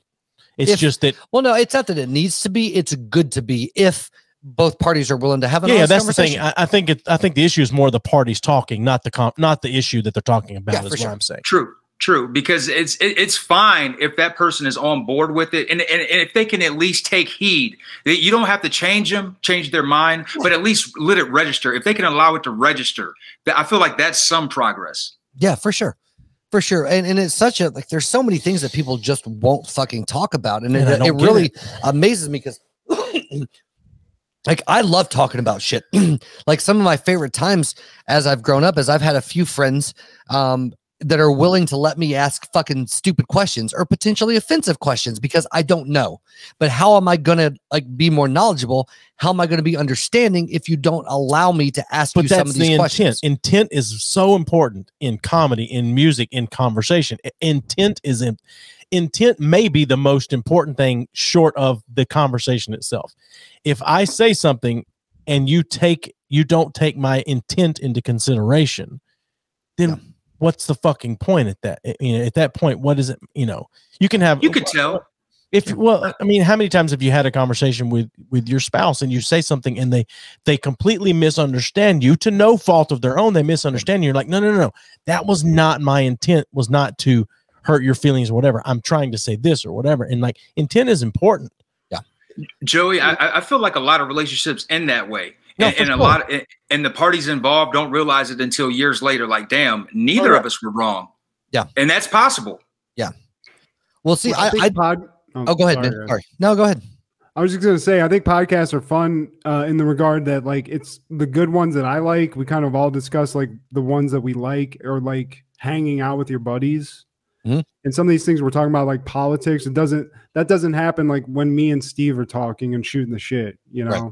Like, we just have a discussion about something. I mean, I don't think we go too heavy in ours too much, but it's something we can do. And you guys have known each other for a while, so there's no like judgment. You're just kind of. There's tons of judgment, but we don't. Exactly. I mean, yeah, exactly. But again, it's not going to end the friendship or anything. Being friends with him for 24 years, I don't have 24 years to give to somebody starting now to replace him. If I just don't have that in me. I'm 40 years old. I don't want to be 64 years old and then starting a podcast with someone. Yeah, but outside of that, at least for me, like, I don't have a normal cognitive emotional connection like most people do. Like, it's a little odd for me. So to have the opportunity to talk to people that understand where I'm coming from and are able to answer those questions, for me, they're very literal.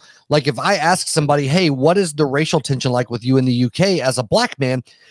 And to be able to have that conversation, it means a lot to me because I don't emotionally connect with that shit at all. Like, it's purely logic on my side. So to hear those things, it educates me. Like, one of the things that's benefited me the most is I had a friend of mine when I was in the Coast Guard, and lesbian girl, and she actually ended up being one of the first after they repealed Don't Ask, Don't Tell people to get married like in the military for the Coast Guard. But she was cool with me being like, hey, I don't understand a lot of this shit. Can I ask you questions? Like, I'd like, as things come up, we're friends. Like, can I ask you shit? Like, I don't. How do you eat pussy? No, like, I don't need to be ignorant. Sister. No, but I'm like, I don't mean to be ignorant, but I have things that I don't understand. I grew up in the South, like, there's shit, and she would fucking just let me sit and ask her questions, and she wouldn't get pissed at me for asking things that, like, stupid shit that seems basic now looking back, but a lot of people don't fucking get. Right. She was willing to have those conversations with me, and that's the shit that means something, right? Man, like, go ahead. Sorry, Steven. Like, I gotta say, man, you're a rarity, man. I don't know if you realize this, but like, you being a white man, born and raised in the South, like, not too many people of that demographic are trying to have like a serious, like, I would say most of the time it might come across like someone's trying to patronize. You're trying to start this conversation just so you can start some shit. But you're like you said before, it's the intent. Like, you're asking these questions because you genuinely don't know. You want to know. And before you even have that conversation, I'm sure the brother from the UK and the lesbian sister, she, like, they looked at your character and they could understand, like, man, this person is trying to learn about my experience. We'll see. Where it benefits me, though, is, so we've talked about this a little bit, and I don't want to go into too much detail, but essentially, I don't have a normal emotional range. Mine's very fucking limited. So everything to me is, I'm very much a chameleon. I can very much read people, and I like to ask questions, so I like to understand what fucking makes people tick, because that helps me, honestly, in relating to people and talking to people, and it's just a helpful all around. Yeah, because I don't have this attachment, and because, like, if I don't understand, then I can't get along with you. Does that make sense? And so if it totally does, man. And so if you're willing to let me answer questions, then I can. It helps me. It's a selfish thing, really, but it helps me to fucking relate better with people if I can understand those connections, and if I can ask those questions where I'm ignorant, then it's great. Dude, that's not selfish at all, man. I feel like that's what not just America needs. That's what the world needs. Like people who don't know, goddamn right. or like we need to have these conversations because I've met guys in the same situation, born and raised in Southeast Texas, but like they were liberal and they had a genuine interest because they weren't raised around black people, and they would ask me questions, and I could tell just from our conversations prior. And it's like, dude, we could talk about this till the sun comes up, man. Like I live for that kind of stuff, man, especially if it's a genuine interest. That's how we learn from each other, man. Yeah, and I feel like. No, go ahead, man. Sorry, there's a slight delay. It's my bad. I mean, that's what happens through these podcasts, man. We meet up with fellow podcasters and we learn from each other, not just from podcasting, but from each other's lives. Yeah. I've only like driven through Tennessee, man. Who knows, man? I don't know if you ever been in Tennessee, Matt. Yeah, I have, and I've been to Monell's in Nashville, and that place is bomb. That's all. That's the only thing I know about Tennessee. Yeah, well, like, okay, I'm gonna fucking suck our own dicks for just a second. Okay, and this is because I feel like we're at a point in this conversation we can. One of the things that surprised me the most about this show that we've done this is our best friend. Like, you use our best connections. I don't even say connections. Like, I would say friends of the show, like legitimate people we enjoy talking to. We've done most have been other black podcasts. And I feel it like it's a big part because of our genuine sincerity and willingness to have this conversation. And we can we can shoot shit back and forth. We can be assholes to each other. But at the end of the day, it's about having that conversation. And that's I didn't expect that. That's one of the things I have not expected whatsoever. But they've been our best shows. Like the Two Brothers guys, we love the fuck out of those guys. And for whatever reason, they love us too.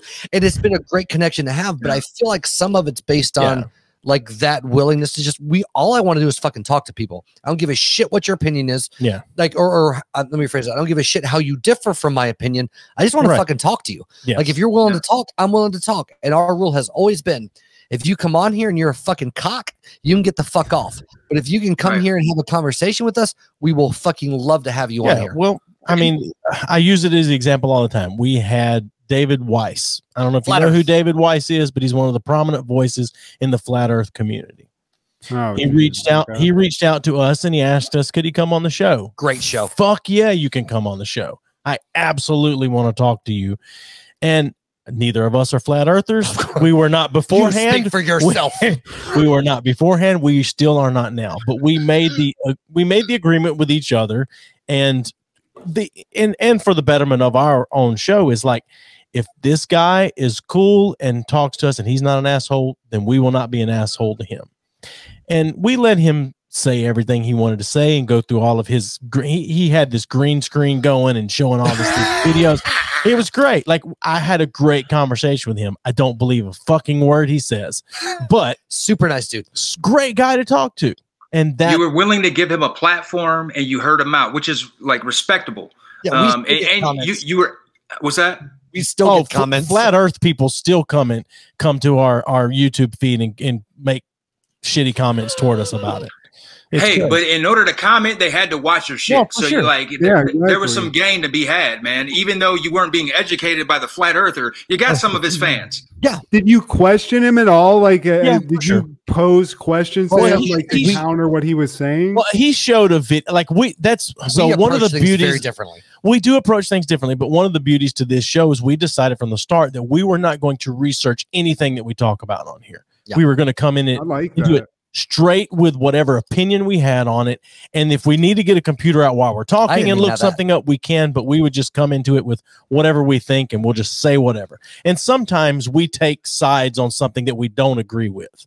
We'll argue, like, the Chappelle situation. Yeah. I argued in favor of what Chappelle was doing. Don't even bring it up. Just talk about the I understand, but I'm just saying, like, we agree on the thing, but I took a differing opinion on it for the sake of conversation, whatever. So we made that decision, but he played this video and he was like, so this represents the sun. It was basically somebody holding, it was my phone, somebody holding a beach ball up to the camera. He's like, this represents the sun.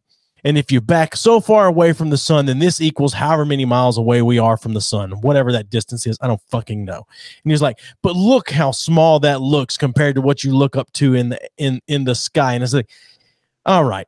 I said, hold on a second, because You just put that up to the camera, and that's still a beach ball. It still doesn't equal the size of the sun if it were right up on the earth. You're not taking into account. Right. He was like, you're not taking into account blah, blah, blah, blah, blah. And I was like, no, I'm completely taking into account the fact that if that camera equals the earth, that beach ball does not equal the size of the sun compared to the earth. Yeah, and they called stars, they called them, they called planets wandering stars. And I said, hi, I can't let you gloss over that one. You got to explain. But that was the difference how we approached it, because you are a lot more like, for me, I just wanted to hear the guy talk. I wanted to ask him questions. I didn't question him. I didn't give a fuck about what he was saying. I just wanted to talk to him, like, because for me, the interest is why, like, not why do you believe this and this is, but like, what about you makes you buy into this? Like, that's the shit that's interesting to me. And I feel like if you can hear somebody explain something they're interested in or believe, that tells you a lot about who they are as a person. Yeah. And that to me is way more interesting than whatever the fuck crazy shit they believe is. Yeah. Have you guys ever what was heard your of the takeaway? YouTube channel All Gas No Brakes? No. No. It's like a guy who goes to, I mean, name it, the Trump rallies back in the day, like spring break when COVID was going on. Rallies? He does what you're saying. Like, he'll just interview people live and just ask them questions about, like, get them to sort of reveal themselves. Yeah. Not like what you, it sounds like what you guys are doing. You should check that out, though. That shit's hilarious. Okay. And what was your takeaway after that conversation? Yeah, I was about to say that. So that David Weiss was a really cool guy to talk to. He was a super cool guy. He was very nice. He never talked to us like we were idiots. He never called us idiots for believing. He was never an asshole. No, he was never at all. I mean, in a fun way, asshole. But yeah. But I mean, talk to him about anything other than flat Earth theory, though.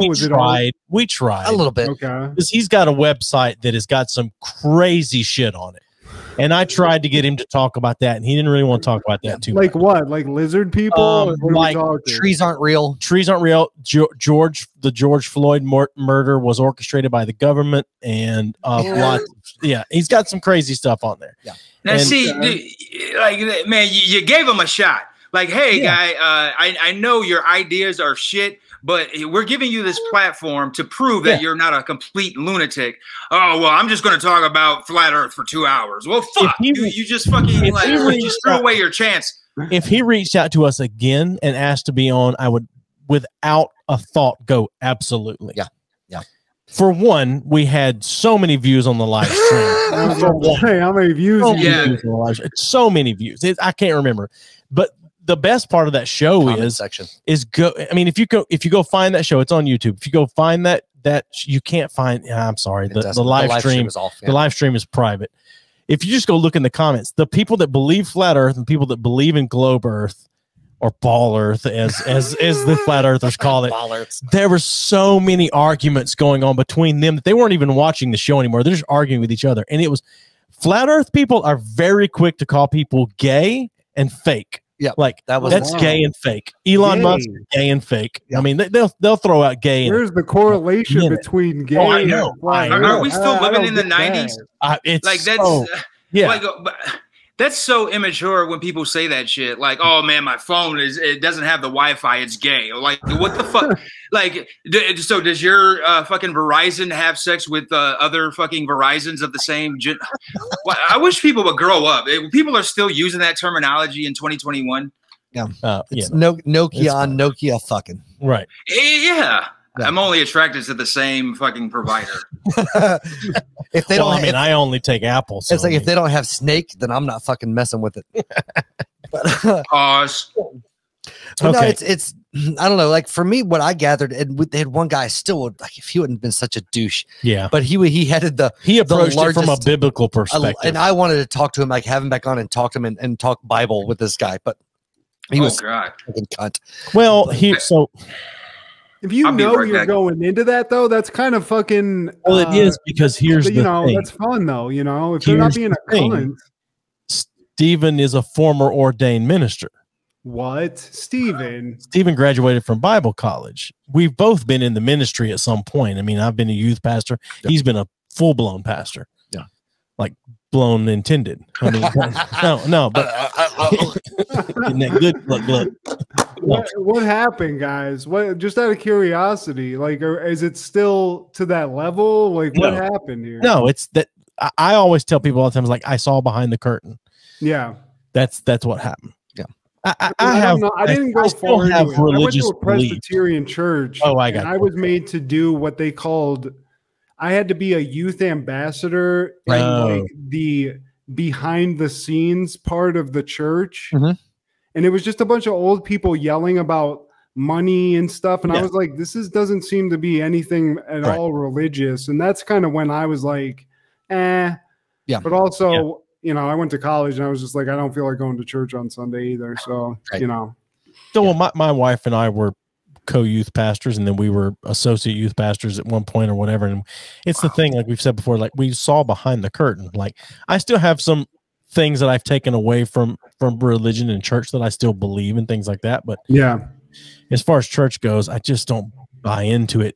The general, we have a mutual friend, closer to Stephen than me, but David Clayton, who has a church in Nashville. And if I lived in Nashville, or if, hold on, man, you're gonna mix that with Crown. Don't do that. Don't ruin that. My bad. Bourbon. If you know, if I were deciding to go to a church and I lived in Nashville, I would go to his church because I believe in what he's doing. He's got a great heart. He's approaching things the correct way, and that sounds very churchy. He's got a great heart.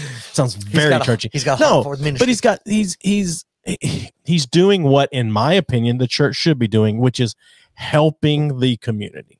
And that's the thing. I think the North American church way the it does, but we're talking about religion, and I think that the American church has failed the U.S. Okay. So before anyone says anything else, I'm sorry. We normally take a break at about an hour. I'm fine. Are you? I'm fine. Because I was going to let you go smoke. I was going to take the dogs out to the bathroom or whatever. Well, I have a guest coming in, and I need to help her come in. I mean, so this is optimal time. Okay. To take a break, or to I mean, for if you guys need to take one for however long, it shouldn't take that long to. Well, we normally take about a 10-minute break. Yeah. And Steven goes out and smokes, and we hit the bathroom, and then we come back and we finish it. So when we come back, we'll do roughly 30 more minutes. Are you guys? That's fine. Yeah, you go with I'm that? into that.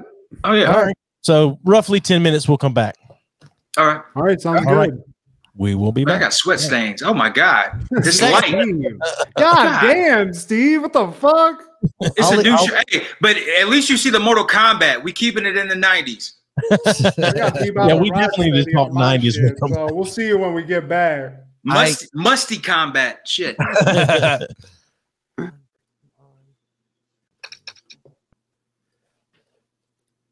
Surprise, bitches. Oh, yeah. Matt's gone. Hey, there he is.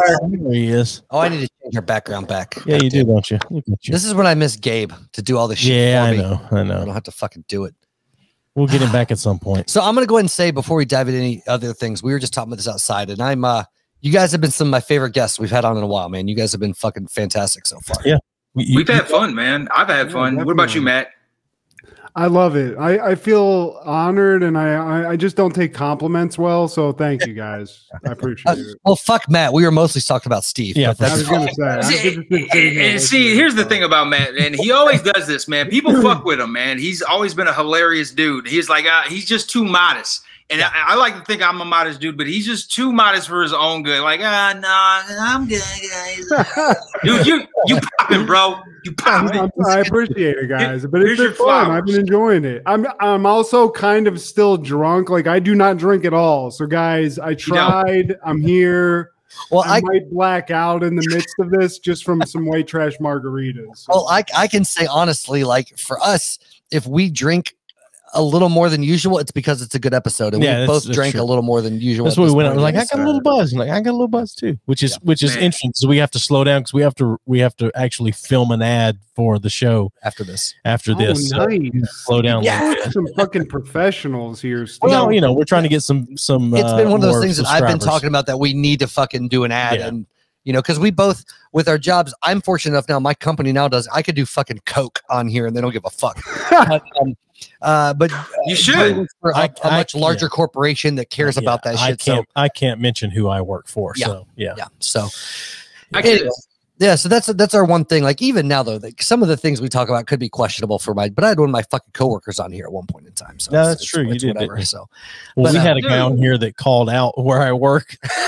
We had to edit it out. You didn't do shit. I forgot.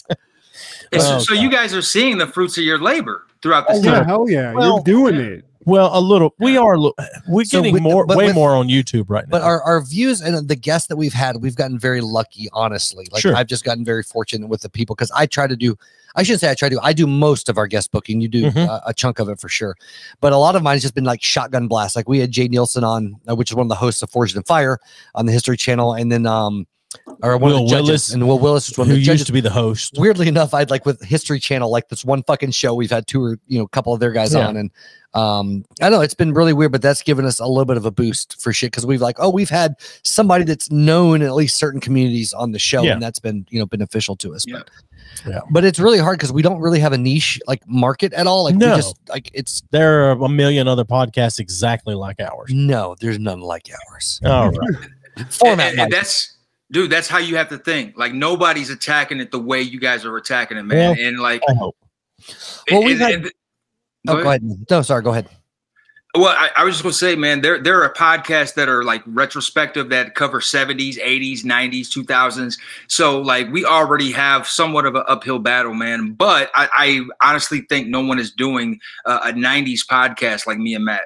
No, they're not. I also think it's easy for us because everybody now in the 90s, like we had a guy who played Mr. Dewey on Saved by the Bell, and we got that guy like, he's a guy who you would know if you saw him like on TV. Yeah. We got him like the second week or like one of the first 5 weeks we were doing the show. So our people are a little bit more reachable because, maybe some of their celebrities worn off and you can get to them with the internet. So, well, a lot of people for us, they listen to our shit and they're like, that's kind of off brand for me. So we're going to pass, which I get, but my one fucking 90s kick-ass story. I don't know if I've told you this, but I got to sit next to Mr. Belding on a fucking flight one point in time. Yes. Sure, the guy was a fucking cunt. He was such an ass. But hold on. In all fairness, I did call him Mr. Belding, so I get it. I get why he was. Dude, but this is what you signed up for, Dennis Haskins. Anybody who sees you in public, that's how they're going to address you. Yeah, I mean, what the fuck, Dennis? Yeah, what do you think somebody's going to say? Hey, man, I loved you in what else? Yeah. What else? Dude, to Steven, to piggyback on that, like when I first moved to Atlanta, I was talking to a girl who's from Atlanta, and the lady or the girl who played Rudy Huxtable on the Cosby Show, she's from Atlanta. Oh, yeah. So she was in close quarters, and she would go out, and she was a friend of a friend with I can't even call her real name, but she has this stick up her ass when anybody mentions her as Rudy or reference her. It's like, what the fuck else have you done? Yeah, she turned out to be a very attractive young lady, by the way. Just throwing that out there. I'll smoke a bag of that. but you can't get up in arms when people refer to you as your most popular character because it's like, what have you done? Okay, you done a couple Tyler Perry like made for TV movies. Like, don't nobody remember that shit. Ain't nobody even seen this shit. Okay, Rudy. Don't even get me started on fucking Tyler Perry. That just immediately made me. What I was going to say, I'm sorry, because you guys are into film and TV and things like that. How do you feel about Tyler Perry's movies? They suck. Yeah, I was about to say, there's no question. But I respect him because of his story. He had a drive, and that's one of the greatest modern American stories. Like the man lived out of his car. Yeah, and he's not even from Atlanta. And like since I moved here, I've heard a lot of people being angry about the transplants who move here and who are just taking up space and making the traffic. It's like, okay, if it wasn't for Tyler Perry from Louisiana originally, if it wasn't for Ted Turner, born and bred Ohioan from Cincinnati, if it wasn't for those two people, those transplants, would you be as popular or populous as you are now? Yeah, sure.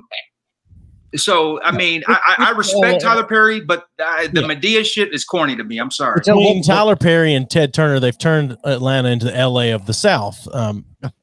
What I hate about Atlanta is anytime I go down there, I get it passed by at least like a Bugatti and a fucking Lamborghini at some point with some fucking like 18-year-old cunt driving in it. And I'm like, fuck that guy. And it's just jealousy. It's pure jealousy. Same here. He's half our age, and the motherfucker's like probably top 500 on the hit charts or some shit. You never know in Atlanta. No, here's my thing with Tyler Perry. Like, I respect the fuck out of how he does shit, but he's, to me, is what a country music fucking writer or producer does. He's really great at the emotional manipulation of his demographic to make a fuck ton of money. And it's impressive as fuck. Yeah. It really is. Don't hate the player, hate the game. That's exactly what he did, man. He has a studio. You know, he doesn't just make movies. He has the studio. Studio. The first black man to do it. He's amazing. He's a great story, in all respect to Tyler Perry for what he's been able to accomplish. Honestly, he wouldn't have been there without Oprah, but still, you know. No, I'm not going to agree with that. I'm sorry, Joey, but like he made a name for himself. He did. I'm just joking.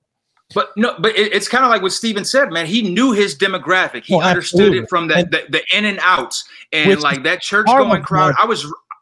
That's part of my problem with Tyler Perry is because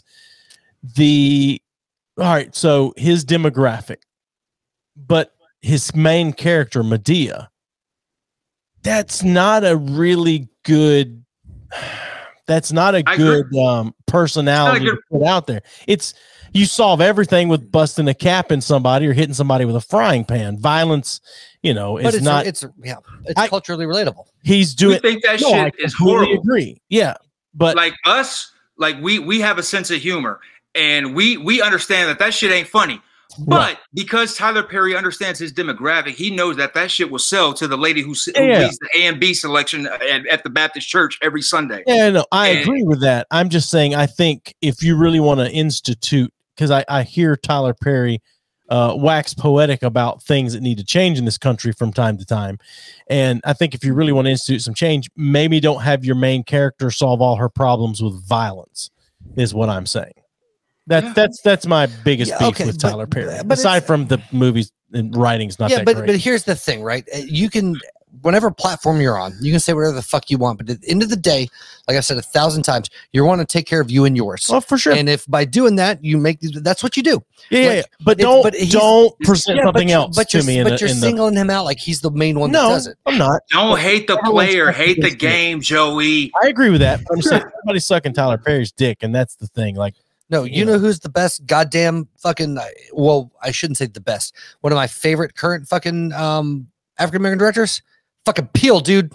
Oh, yeah, for sure. I mean, you can't argue with that. Although he's the new Hitchcock. Nearly as good as everyone makes it out to be. What? Us or them or whatever it was called. Us was nearly fucking great. I don't think so. I disagree. I think it was a good shit was weird. I think it was weird. I think it was a good movie, but I don't think it was a great movie. See, I thought I liked Us better than Get Out. I don't. I like Get Out way better. No, Get Out is the scariest movie I've seen. Well, I was scarier. Yeah, scarier than Jason, Freddy, Michael. Theater experiences I've had in a Get Out was the scariest movie. Is that what you said, Steve? Ever. Yeah, it was like I remember watching it. I watched it with my oldest son had seen it already, and he told my wife and I was like, "You need to watch this and see." And which he told my wife, he's like, "You may want to divorce Joey when this is over with." we watched this movie and it's a great. I don't necessarily consider it much of a scary movie, but I'm also a white person, so you know it hits me differently.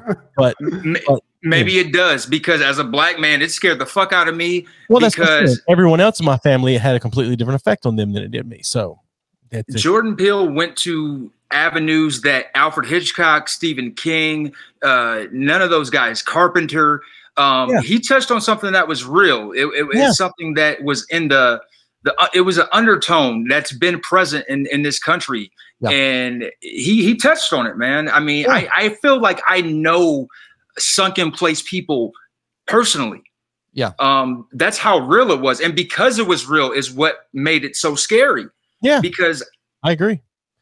Well, the thing that amazes me about him, and I'm not I don't know anything behind the scenes. I don't know backstories. I don't know all this shit, but I can say legitimately, as far as from my fucking narrow scope of view, what I've seen, he is one of it. Maybe it's opportunity, maybe it's timing, maybe it's a million different things, but he's one of the only, or fucking the only that I know of, black filmmakers that's been able to push those fucking topics and be able to hit on those things and done it very, very, very fucking well. And he's whether appealing to a younger audience that wants. I'm not even talking about the audience. I'm just talking about what he's been able to put out, whether it's done in a way where it's not a shove down your throat type of thing, but if you pay attention, it's fucking blatant and it's fantastic how it's done. Like, he's such a creative, like, talented director. I have a feeling though he's eventually going to get to the point where he comes off extremely pretentious.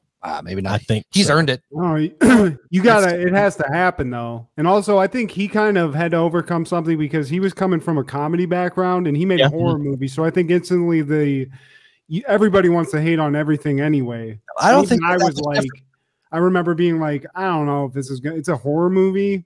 Key and Peele, really? Okay. Right. Yeah. You know, Keanu. He just made that movie about the two, cat, like him and Peele were Keanu. If you guys remember that shit, yeah.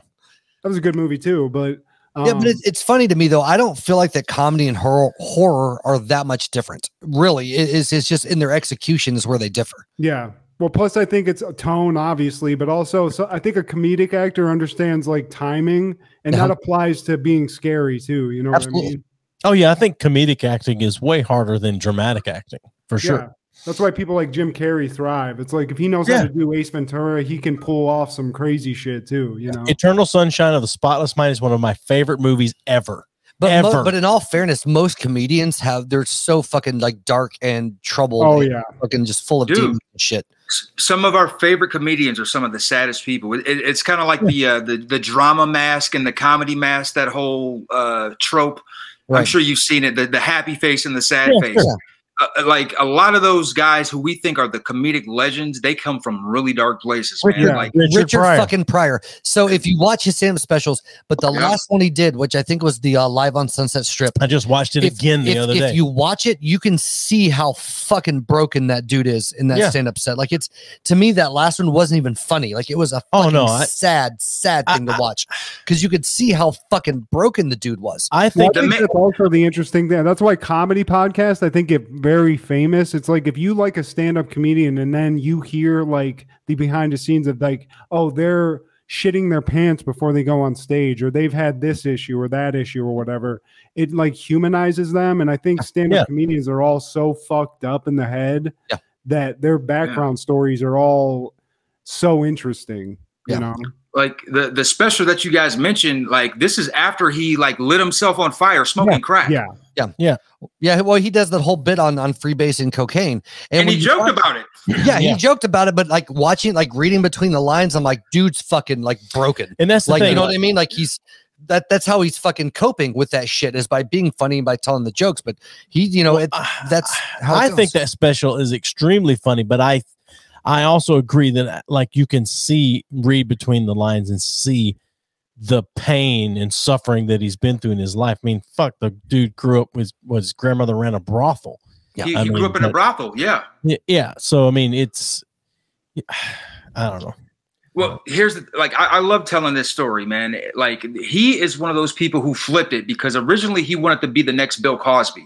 And I remember reading an article about him, Steve Martin, and George Carlin. And all three of those guys, when they first started, they wanted to have a clean act because it was the 60s. And like, if you want to be big, you got to clean your act. And most comedians back then started out clean. Most comedians, And Richard Pryor, he wanted to be like Bill Cosby. This is what's successful, so I'm going to emulate that. So he went to Oakland. He had a little he found himself. And then like there was an infamous show in Las Vegas where there are a lot of people, a lot of elitists, and in the middle of that show he's like, what the fuck am I doing here? He just leaves stage. And like to be a fly on the wall at that night, because knowing what we know now, that would grow into the Richard Pryor that we've all grown to love, man. And same thing with George Carlin and Steve Martin. Like they were both like clean and slapsticky, and then like something snapped to where they're like, you know what, this isn't me. And the same thing with Richard Pryor. Like, this isn't me. This is Bill Cosby's act. This worked for him. And then when he became himself, it's like, okay, I need to start telling him about like growing up in a brothel, smoking crack, fucking whores. So who did you said Richard Pryor, George Carlin? Who was the other one you named? Steve Martin. And the three of those guys, ironically, they were on the brink of committing suicide, man. Sure, but I'll say this: out of all of those, Richard Pryor is the only one that completely came out on the like. Steve Martin was a comedic genius in his time once he finally found himself or whatever. But George Carlin got super hacky and sad toward the end of his life, And Steve Martin, if you've watched anything recently, what was the one he did one with Martin Short? Mm-hmm. It's not very good. Yeah, I thought it was pretty good. Well, I think Steve Martin's thing, isn't it just that he doesn't like performing? Yeah. Like that's part of it. Yeah, but I'm saying like Richard Pryor came through all of that and found himself and really has stood. Everything he does holds up. Like everything he did holds up. I'm sure there's a joke here and there that doesn't, but for the most part, you can watch Steve Martin now. I mean, Steve Martin, fuck. You can watch Richard Pryor now, and it all still holds up, and it's still just as funny as it was then. You may not quite understand it, but he paints a picture that is very understandable as far as that goes. But Richard Pryor got to a point for people to really tell, like, be honest about like their fucked up past too, you know. Well, there's a clip somewhere, and it's very hard to find now, but there was a gay rights gathering in LA, I think, and they asked Richard Pryor to speak, do some stand-up, whatever, and he came out and he said, you, along the lines of, you fuckers don't understand what it means to be you guys don't understand what prejudice really is. No one has turned the hose on you guys in your rallies. No one, you haven't seen your colleagues or your friends hung from trees or anything like that. Like, you don't understand. Like, fuck you guys for trying to make this the civil rights movement of what it is, because it's not the same thing. And he dropped the mic off stage, and it's like, fuck me, man. How, first off, where do you get the balls to do that? Because imagine going in front of an LGBTQ protest right now, protest now, and saying some shit like that, and then dropping the microphone and walking off stage. But especially in Los Angeles. Yeah, right. But he was right. It's not the same thing. It's not. It's not. It's sad what people in that community have had to go through in different times. It's absolutely, it's not the same fucking thing.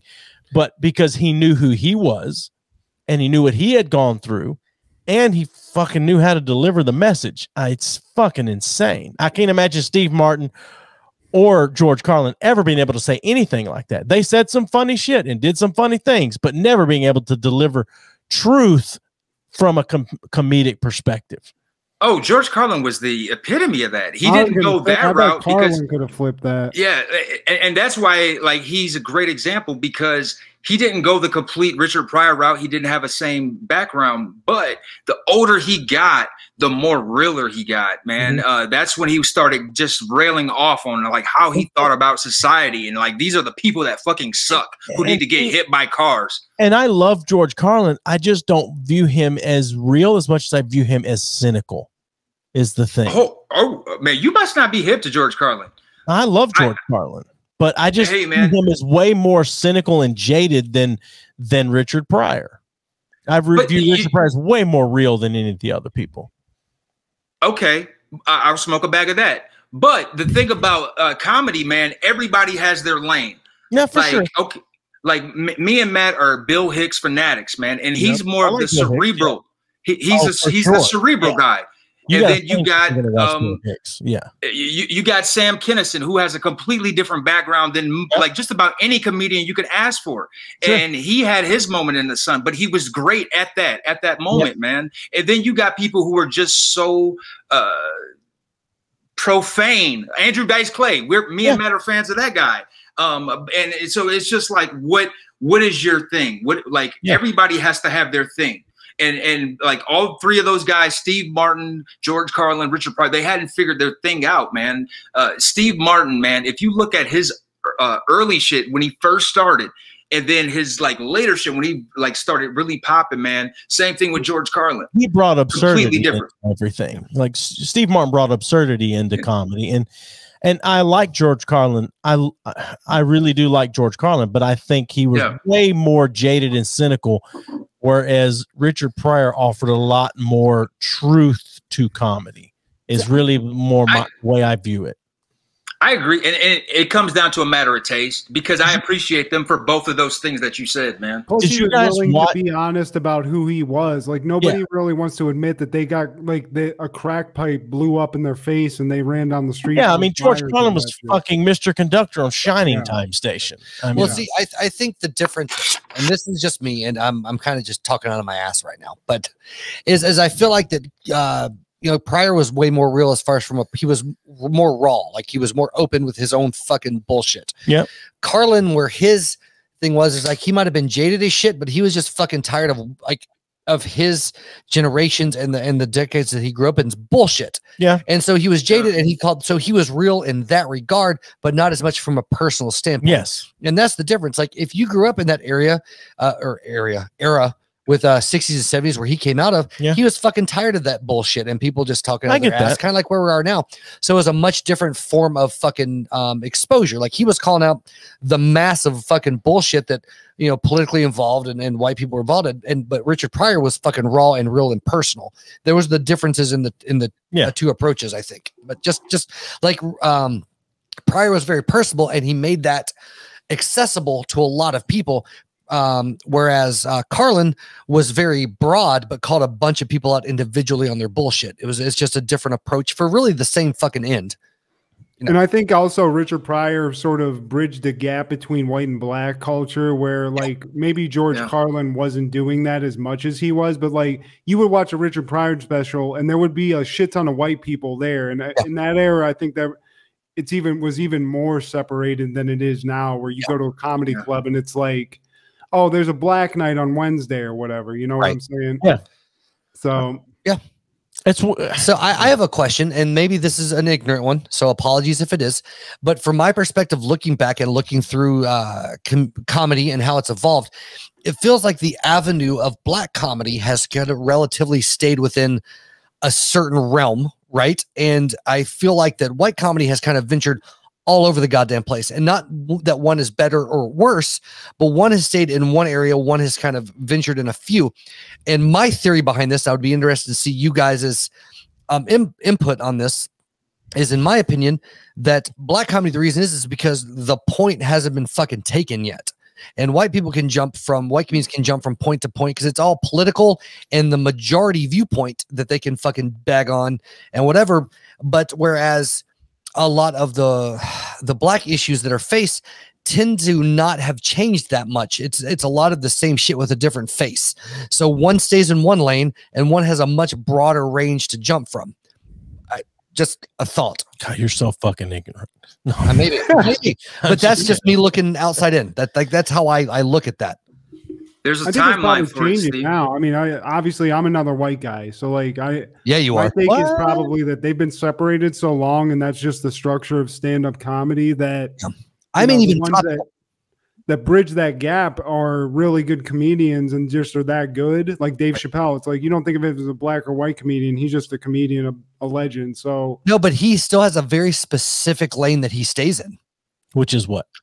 Because he's a black comedian. I mean, probably, yeah. And like you can look at there's an actual timeline. Okay, there was Richard Pryor, and then after that there was the Eddie Murphy time, and then after that you could throw in maybe Martin Lawrence and then Chris Rock. They kind of mix, and then after that it was probably Cat Williams, and now we're in the Kevin Hart era. There's always been this one at a time rule. Real quick, and fuck Kevin Hart. Sorry, continue. You know, that's the thing. I'm not a fan of Kevin Hart's comedy, but I hear so many comedians go, if you don't like Kevin Hart, then you really don't understand what's happening in that. Maybe era. I don't. Because and I don't either, because I'm not a fan of any of his comedy. I've tried. But my point being is it feels like that Kevin Hart is the Tyler Perry of comedy. He knows his demographic, and he fucking stays in that lane. And you know what? I pride myself on metaphors. Man, I'm gonna have to borrow that, Joey. Well, I'm just saying he is. He knows his lane. He knows where his bread is buttered, and he stays in it. And he's good at it. And the man works harder than anybody except The Rock. No, for sure. And I'm not critiquing that at all. But I'm just saying I know you're not. Yeah. So what I'm saying is like I feel like, and I'm not talking about crossover appeal. I'm talking about purely message behind. Like if you read behind the comedy, what the fuck they're getting at, right? And I feel like one has stayed very limited. The other has jumped across the fucking board.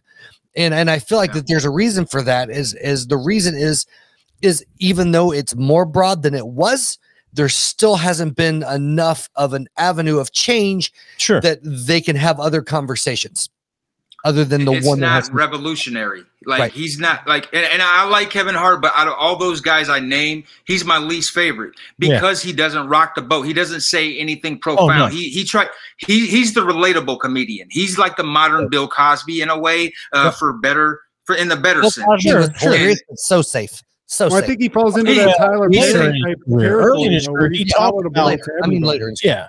The Bill Cosby most people think of. Sure. Not the rapist, the one before. I mean, I own the final album, Bill Cosby himself. It's one of the greatest specials that has ever been released. Yeah. I guess what I'm saying is I feel like for white comedians to be successful, they have a much wider avenue to walk down than black comedians to be successable. White privilege. Yeah, for sure. I'm not trying to make a joke. That's it. I mean, it carries in all avenues of things. Yeah.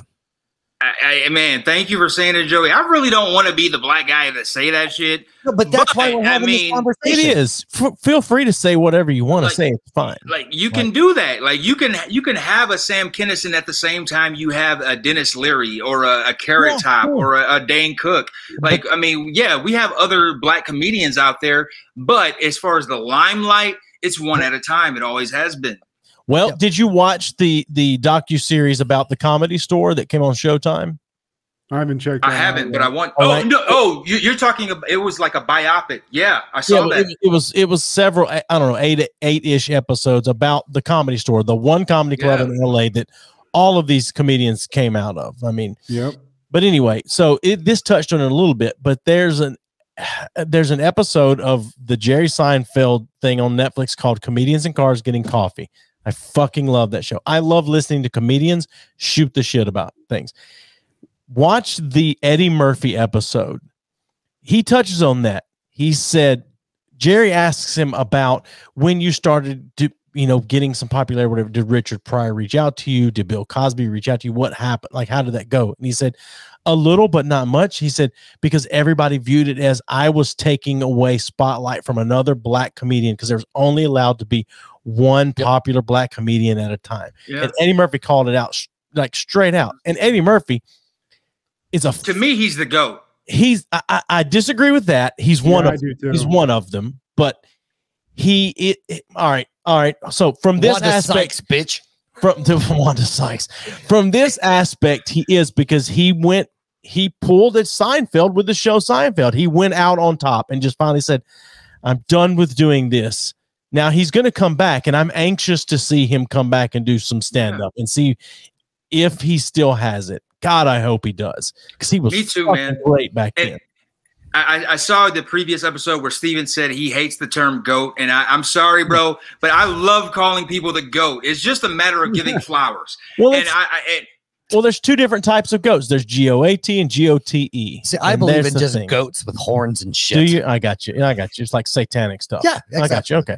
No, there's GOAT. There's GOAT, greatest of all time. Fuck babies. But there's GOTE, greatest of this era. And that's where you get into the argument of Michael Jordan or LeBron James. Michael Jordan, GOAT all day long. LeBron James, GOTE. I don't like him, but I can't argue with that. Regardless, Eddie Murphy touches on that there was only ever room for one black person to be in the limelight at one time. And other black comedians didn't like it. If someone else was in the limelight, they didn't like it because that meant they couldn't be in the limelight.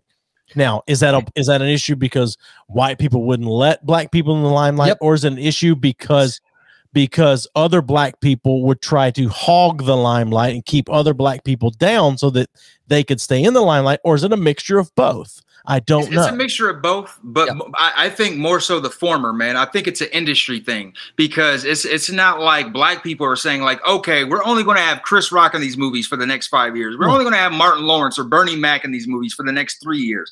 Fucking Bernie Mac. I mean, rest in peace. And that was another one I left out. He had his moment like for a year or two, man. But well, you had the comedians of comedy. They all tried. They tried to share the limelight, but they never were successful at all of them sharing it. Yeah. So let me ask you guys this. Oh, go ahead. Like, who is like the reason I think Eddie Murphy is the GOAT is because there's no comedian, black, white, Hispanic, or otherwise, man, no one has a better run than Eddie Murphy in the 80s. They're like, can you find a better run from any comedian? Jesus Christ, my Lord and Savior. No, that's a strong point. That's a strong point. My armpits is that's the reaction to your answer. I'd bury my face and sniff so hard you have no idea. Oh my God. It's brand new Old Spice. It's brand new Old Spice, man. You might actually, headache or something. No, that is the one reaction I wanted this whole episode is that, oh my God. Alpine. There you go. That's a strong statement. Who has had the run that Eddie Murphy had? That's actually pretty fucking on point, though. It is. And I'm giving you 10 years. You could make the argument that Chappelle has. Because every time Chappelle opens his mouth now, everybody's holding their breath and waiting to hear what he has to say. And are we counting the movies, or are we counting just the stand-up? I'm counting overall. I'm counting overall, not the. I mean, because Chappelle took movie projects that were just. Well, I mean, he was in Robin Hood Men in Tights, but who wouldn't have been in Robin Hood Men in Tights because fucking Mel Brooks wrote and directed that movie. Here is the brilliance of Chappelle, though. Granted, I mean, Chappelle Show fucking launched him into what the fuck ever. But because of that, he has been brilliant in taking advantage of the situation that he's in and what he came from and capitalizing on that to be a voice. And I'm not for good or for bad what the fuck. He's been brilliant in his movies. I would say as a whole, his run, not the same as Eddie Murphy's, but what he's been able to capitalize on and turn himself into, it's fucking brilliant. All right. I agree. Chappelle Show. Are more people going out and trying to find episodes of Chappelle Show, or are they trying to go out and find episodes of Saturday Night Live that Eddie Murphy was on? It's got to be Chappelle Show at this point. Exactly. Now, for now, but like growing up in the 90s, I remember that best of Eddie Murphy at Blockbuster. Yeah, that was a high item. I remember it as well. I think Eddie Murphy's the best person there's ever been on Saturday Night Live. I think. And I love a lot of the shit that happened in the 90s on Saturday Night Live. It was the second best cast of Saturday Night Live, like in my opinion. Man, dude. There's a lot of great people on Saturday Night Live in the 90s. But has Eddie Murphy ever opened his mouth and the entire country went, let's see what he has to say about this? Whether it's comedy or what. But that's the brilliance of Dave Chappelle shifting into the position that he's in right now. But does that brilliance boost him up there into that because he hasn't been considered in that level of brilliance except for the last few years. Eddie Murphy had it most of his career. Yeah, I don't think he had it most of his career. I don't think he did. I think he had it for about a 5 to 6 year span. Are you talking? Are you talking social commentary or career success? I'm talking social about commentary. Yeah, fucking Chappelle. I'm talking about amount of time in their career. Not necessarily career success, because that. But Eddie Murphy's never put himself out there as a voice for fucking spitting truth and sharing. People. Never been his goal. That wasn't his lane. But isn't that part of what comedy is? No. Yes, it is. No, it's part of what it is. You just name no. It's about making people laugh, bro. Bill Hicks, one of those people. For part of that, he's turned into almost, and I'm gonna fucking say this.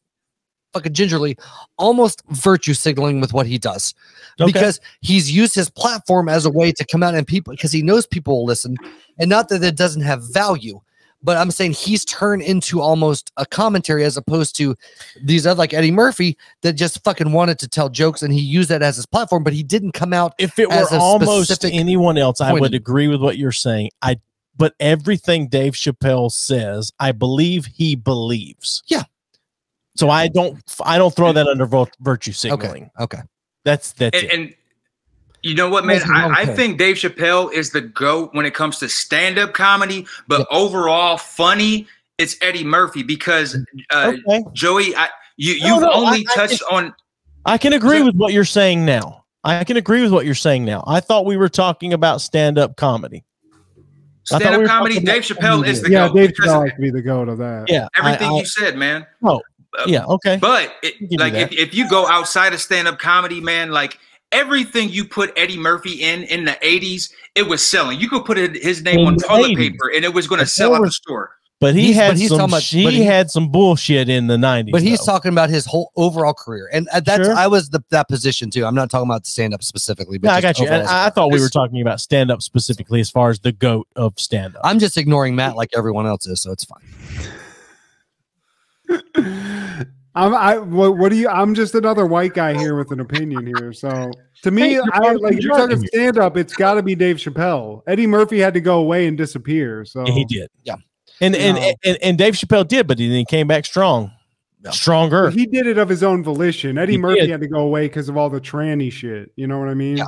Well, sure. Yeah. Well, that and he got that Disney money and he didn't look back. Yeah. Oh, you're right. Like now, if you want to talk stand up, when Eddie did do that in the 80s, Delirious and Raw, fucking sold. Those were theater releases. You could go to the cinemas and watch those. That was a big deal, man. Like you could watch Delirious along with Jaws. I don't know what the fuck came up. Do you still think they hold up now? It's hard to watch if you. It's dated. It's dated, but some of Chappelle's earlier shit is dated. That was a very fucking PC nice way to put that. Bravo, sir. I'm just saying, think about that. He's got this bit where he talks about his wife having gay friends, and I don't want my wife kissing her gay friends, and gay guys like to kiss, and I don't want my wife kissing gay friends because I don't want her to catch the gay. I mean, it's fine. It makes me laugh. It does make me laugh. Yeah, that wouldn't sell these days. I mean, here's the thing with that though. It doesn't fucking stop it from being funny. Just because it's socially unacceptable to be said, it doesn't mean it's not goddamn funny. I agree with that. And fuck anybody that says it isn't. Like, to me, if you can't take that as a joke, then you're a fucking little bitch. Right. But give me a bit that Richard Pryor said that's the same. I'd have to look it up, but regardless, what I'm saying is like we're so thin-skinned now. Like that's one reason why I make Chappelle so brilliant, because he won't apologize. He doesn't give a fuck. But most people before wouldn't. But they've moved into a place now. Like Eddie Murphy knows if he was trying to make a comeback, pulled some stand-up and redid fucking Raw, it's gonna fucking tank his ass. You know, depending on how he fucking approached it. It's because it's so weird to me how funny's funny.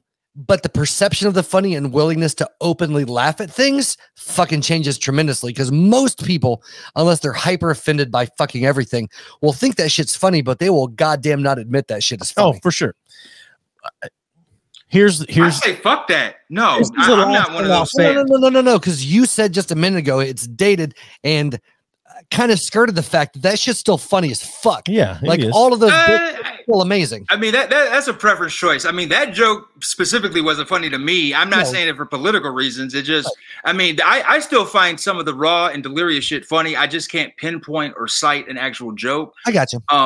But like, you know, you mentioned the Chappelle show, and like a lot more people are seeking that than those 80s episodes of SNL.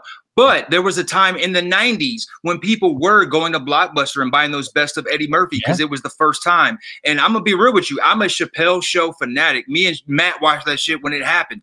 And like watching that shit now on HBO Max, it don't hit the same. So give that shit about another 10 years. And are we going to still, I feel like they're aging about the same rate is what I'm saying. Well, I feel like I don't think they're aging the same but regardless of black, white comedy, what the fuck ever, to me, one of the beautiful things about like really good fucking brutal stand-up comedy is people want that because it allows you to laugh at shit that you would fucking be stoned for otherwise. So you have an avenue to laugh at some shit that's socially unacceptable to fucking anyone else to say. That's one of the reasons I love Bill Burr so much. Dude, exactly, Steve. That's what I love about comedy, because if it's funny, fuck it. Like Patrice O'Neal, R.I.P. Oh my man. God, like, Patrice O'Neal. I wish he was alive because he didn't care. No, he didn't. No. Where are you going, Steven? He said, I got to piss so bad. I just took a break 20 minutes ago. Well, I mean, dude. Here's the thing. Steven's not as into comedy as I am. So he's into music. I love comedians and listening to podcasts with comedians and watching stand-up comedy and all of that. So go for it. Patrice O'Neal. Patrice O'Neal is just insane. I mean, dude, and like even the people that he was targeting, they would laugh. I got a better example. Don Rickles. He talks shit about black people, white people, Mexicans, like Puerto. It didn't matter. The rule of comedy is be funny. Have you ever seen the clip of Don Rickles at the? I think it was the L.A. the baseball, the Dodgers. He was at like Dodgers. It's a little clip of him with the Dodgers, and there's a lot of Puerto Rican guys that played for the Dodgers at that point. And like he goes and is like, so whatever your name is, blah blah blah blah. It's like how's your wife doing? She's still cleaning motel rooms, and then it's just Don Rickles. That's fucking hilarious. Comedians give Don Rickles his due, but play Don Rickles for a 25-year-old right now. And see, they're not they're not going to laugh. They're not going to laugh. They're going to think that he's super offensive and that he should be canceled. So, I mean, but when you go into a comedy club, I don't see that. You know what I mean? Like I've been to the Comedy Store and shit out here, and it's like when you go and you're there, like you're seeing random comedians, and they all do that shit. They fuck with people, and in the room, it's usually all laughs. Yeah, sure. You know what I mean? That's why they're all going now when they go out on a tour alone. They're all going to the whole bags where you have to lock your cell phone up so no one can record it. Oh yeah, out of context now. Yeah. So yeah. Sorry about bouncing off there. That was a close call. That's fine. So I do have one question though for Matt, since we've been kind of talking over him a lot, and I feel bad. Matt, what do you think is the biggest issue that the white community faces with the African American community in America? And we want an honest answer, Matt. Let me tell you guys something. As a white man, I'm sorry. I've been waiting. Speak your piece. Let's say it, Matt. There's no more discriminating against people than straight white men, right? Hey, man. I'm a white guy with a black wife, so it's like you're trying to like get me in on high five, man. High five. High five. See, man, y'all gonna have my man sleeping out of his car tonight, man. Chill out. Yeah. I don't want to get kicked out of my fucking house, guys. Man. Oh shit! I have a completely different respect for Matt now. No. You should have said that earlier. Yeah, you should have. You should have opened with that. I would have, instead of writing. That's how Joey opens every conversation. Hi, I'm Joey, and I have a mixed family. No, I don't. Have I said it once tonight? No. Instead of writing Steve Black, Matt White, I would have wrote Steve Black, Matt Black wife. Yeah, thank you. Please. I can't go out here just as some vanilla white guy. I got to add a little flavor to it. Oh, God. So who's your favorite current comedians? Oh, my God. Bill Burr is killing it. Big J. Okerson. All right. I like Big J, but I'm not crazy about Big J. Him and Dan Soder have a podcast called The Bonfire, whatever. Yep. I think it's a radio show. Those two guys are fucking funny as fuck. They take it a little far for me. It gets to be a little absurd, and I'm not. So you don't like the absurdism. Have you ever? Sometimes I do. Have either one of you got? Because he hates it. I think you should leave on Netflix. No. Oh, are you talking about with the guy that used to be on SNL? I don't know if he's done. He was. I think he was a writer on SNL. With Tim Robinson. He was a writer. Yeah, I love that show. Fucking ridiculous. It's just so. Are they coming back? There's 2 seasons now. Okay, dude, I gotta check that out because I love that shit, man. He hates it. I love it so much. I liked 2 skits on season 1. Yeah, the very first one where he's trying to open the door. Yeah. And I don't like it because what he's doing, I like it because the other guy, the guy playing the straight guy, was so great. Yeah, but the baby talent show was the other one. You're not as much of a fan of just absurdism. No, for sure. Because he pushes and pushes, like to the point that the joke is just like it's not funny, and that's why it's funny to me. Like it's ridiculous. Well, like a Tim and Eric type thing, but less. It is, and some Tim and Eric I like, some I don't. Mr. Show with Bob Odenkirk and David Cross was pretty good. Which not Odenkirk, but his show with fucking, I just blanked for the guy's name. Saul? What's that? Better Call Saul? No, the dude. No, that's a great show. The movie Nobody that has Bob Odenkirk. Oh, I haven't seen it, but I hear it's I still need to see that. Yeah. So good. I hear like I was expecting a lot. It was so fucking good, and that's even outside. Like I recognize my shitty taste in Demolition Man and Waterworld. Like legitimately, as far as just an enjoyable movie, it's that's fucking the consensus. Good movie. What I hear, it's a really good. It's a really good movie. And there's a movie, and I can't remember the star of it, called Upgrade.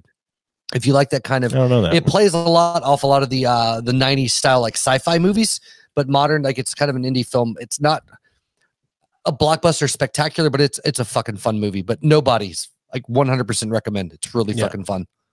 It's just weird to see him in an action role because he's always played like either like a dramatic or really weird, like over the top, like a Tim and Eric type of shit, you know.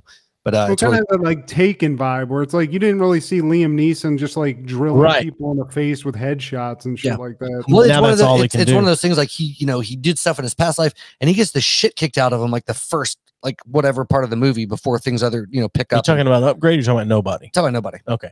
Yeah. And I'm not gonna give any part away, but like Christopher Lloyd's in it and he's fucking fantastic. Like, yeah, it's a great fucking film. Like fucking legend, man. Film might be the wrong word. It's a fucking very enjoyable movie. How's that? Is this recent? It is. It's within the last year. Earlier this year. Yeah. Okay. Yeah. I've heard nothing but good things about it. It's called Nobody. And I've not got to see it yet.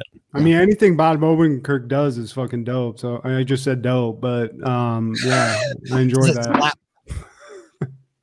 Matt looks tired, man. We've been rolling for a minute. You sleepy there, buddy? What's that? I said, you all right there, man? You're looking a little tired. Dude, guys, I don't drink alcohol at all. I drank some alcohol today, and guys, I'm trying. I took a couple too many hits on the joint too, so I'm just hitting alone. Just like enjoying the show. Basically. I think he looks good. I'd lick his face. I'm just saying. I could think he's tired. That's all.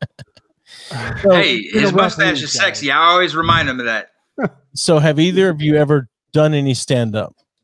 Ever tried your hand at stand up? I can't talk Joey into it because he's a bitch. We both did it, man. You know, yeah, man. Was it the week before Christmas 2015? I went for my first time and bombed, but I bombed because like my game plan just went astray. I was so nervous and I was shaking the mic. Like it was so obvious I was anxious, man. And like I had friends come that next time. And I stuck to the script. The shit that I was supposed to do the first time, I did it the second time the right way, and I killed. But along the way, I got a DUI in Texas, and they make you feel like a fucking child dealer, like you fucking ate people, like Jeffrey Dahmer in Texas if you got a DUI. So things weren't funny for me for a while, and I haven't been to the open mic ever since. That's what I'm saying. I do plan on. You're in Texas. Where do you? No, you're in Atlanta. You used to live in Texas. Where did you live in Texas? I was in Houston, the home of Bill Hicks. Yeah, and actually, I'm friends with his buddy, man, Andrew, man. There was a thing called the Outlaws. It was Bill Hicks, Andrew, and Sam Kinison, Texas guys, and they kind of had like a renegade style, as you know, you're familiar with at least Sam Kinison. Yeah, and yeah, man, they have a cool scene in Houston. I don't think it is as good as the Bill Hicks era. I wish I was around during that era, man. But yeah, nice. I've been trying to talk Joey. There's a couple open mics here, and he's too much of a prepper. He wants to go to one, fill out the audience. That's it, and then go to like 7 more, making excuses each time. That is not the case whatsoever. I do want to go to each. See, anywhere we're gonna do it, I want to go there first and see what it's like. I told him it doesn't matter. You just got to go and do your shit. Be confident in it. Fucking sell it. We're 2 different people. I mean, it just depends. Like when I did it, I went out in LA. In LA, there's like mad open mics everywhere. Oh, sure. I went to one that I saw in a movie about stand-up comedy. Nice. And I brought coworkers, which probably wasn't a good idea. I got really drunk because I was nervous. And when I went up, it goes over well. I blacked out, basically. Yeah. I did something and then I came off and everybody said, you did a great job, but I don't remember anything I said. I had a script, but well, the other thing is he wants to say retard and he's worried about how the audience will take him saying retard. You're in Tennessee. That's just fine. Well, exactly. In Knoxville, that just depends on where you're at. Steve absolutely cringed when I said retard. Yeah. Well, I mean, you can't say the R word these days, and it's unfortunate because some people are. And you know, back in our day, you just put them in the fucking boiler room in the class, and like they call it a day. Yeah, it'd be 5 of them, and you know they'd watch some I don't know PBS VHS tapes. It was at my high school. That was the lesson. That's how it was at my high school. There was about 5 of them in a classroom, and one of his name was Ricky. And if you wanted to get Ricky's attention, you gave him pudding because Ricky would say all the time, Ricky love pudding. Ricky love pudding. He said all the time. But I can remember seeing the special ed teacher beat the shit out of Ricky with a paddle because he was a massive dude, and he would go after these teachers if he was mad about something, and she would just be wailing on him with a paddle. Oh my God. But you know what? Ricky was cool with you calling him a retard because he accepted it. Like, this is my fate. I don't know. I never tried. Like, the gene pool was not kind to me. You know, like this is what it's going to be. Like, oh, I'm a retard. Look at me. You know, throw dodgeballs at me. Like I'm the bane of it. I didn't call Ricky that because we were scared of Ricky. He was a massive dude, and but I can definitely remember the other teachers. I can't. I definitely remember the other teachers threatening to send you to the retard class. Exactly. It was just accepted. You probably didn't call Ricky that, but he knew. Like, dude, I'm a retard. Like, that's the thing. Like, we hang out. We don't take full classes. Actually, our school day ends like at noon, and we take a short bus. You know, I don't know how to put words together. You know, it just they accepted it. I'm just saying, like, dude, this generation is just softer, Joey. I'm just saying, bro. No, like, you know, I agree. Look, all of my kids, all of my kids are from the youngest to the oldest. They're 20, 21, and 25. All of my kids, from the youngest to the oldest, 20, 21, 25. And they went through the spread the word to end the word thing in high school. Have you heard of that? Spread the word to end the word? No. Hell no. John C. McGinley, who was Dr. Cox in Scrubs, is one of the guys that helped Marcy Darcy or fucking Mr. Darcy. All right, well there you go. So Ted from Revenge of the Nerds. I think You so. said Ted McGinley. John C. McGinley. It's the He's like a redhead Scrub. guy, Okay. right? He was in Platoon and shit. I don't think they're even related. He was But yeah, I know. Cox in Yeah. Scrubs, yeah. So he has a child with, I think it's autism or Down syndrome. I don't know, but he helped create this thing called spread the word to end the word. Is there a difference? Yes. So he helped create this thing called spread the word to end the word to try to get the word retarded out of everyone's vocabulary so we don't use it derogatory, which I don't get it. I mean, the word retarded means slowed down, and that's just whatever. But my kids went through this thing in high school here in Knoxville called spread the word to end the word. And they would have a white guy, mind you, come on stage and then say the N word and say that saying the word retarded is the same as saying the N word. What? Why? What? Here's what my kids would say. My kids would come home and go, it's not the same because you just said the word retarded, but everyone knows the N word as the N word. Jesus. But that's what that was the thing. Like, God damn. It's What the fuck? All of that is retarded. yeah. All of that is fucking retarded. Like, everybody is being PC and they're getting in their own way. Like, Yep. Look, man, the N-word's not going anywhere. The retarded is not going anywhere. I mean, like, it's here. Is like I hate when people say like, "Oh, we're gonna have a funeral for this word, and we're just gonna like magically all forget about the shit." Like, no, motherfucker, it's here. You can look in the shit on a Google, on Wikipedia. The shit is in fucking Webster's. What the fuck, bro? It's in Webster's. I'm sure retarded. Yeah, right? all of that shit. Oh, I thought you were talking about. Never mind. Yeah, that's in there too. It's 2021, Joey. I'm sure it's in there. I promise you. I haven't even. I have the fucking app, but I promise you. I'm just gonna go ahead and say that Matt is visibly uncomfortable with the whole. Really, guys, where are we going? This is the picture of white privilege right there, being uncomfortable with everything else being said. Oh shit! Because Matt's the whole time Matt's sitting here thinking, Jesus Christ, how much am I going to get roped into this? How much of this is my fault? Guys? Steve, I'm with you. Whatever you say, bro. You know, that's my dog, man. From day one, man. We are literally day one bros, man. And like, he gets it, and he could say like, "Oh, this is from a white guy's perspective," but he gets it, man. And that's really. I don't understand it. I don't got an opinion because I ain't never lived in it. Yeah, so but it's like not for me to say what's good and bad. So the fact that you can say that honestly and be willing to still talk about shit, that goes a long fucking way. For sure. Because that at the end of the day, all the other bullshit and joking aside, if you can accept the fact and mean it without fucking being a pretentious asshole, but say like sincerely, I don't understand this, but I would like to if you're willing to talk about it. That shit goes fucking further than any other goddamn thing on the planet. It should anyway.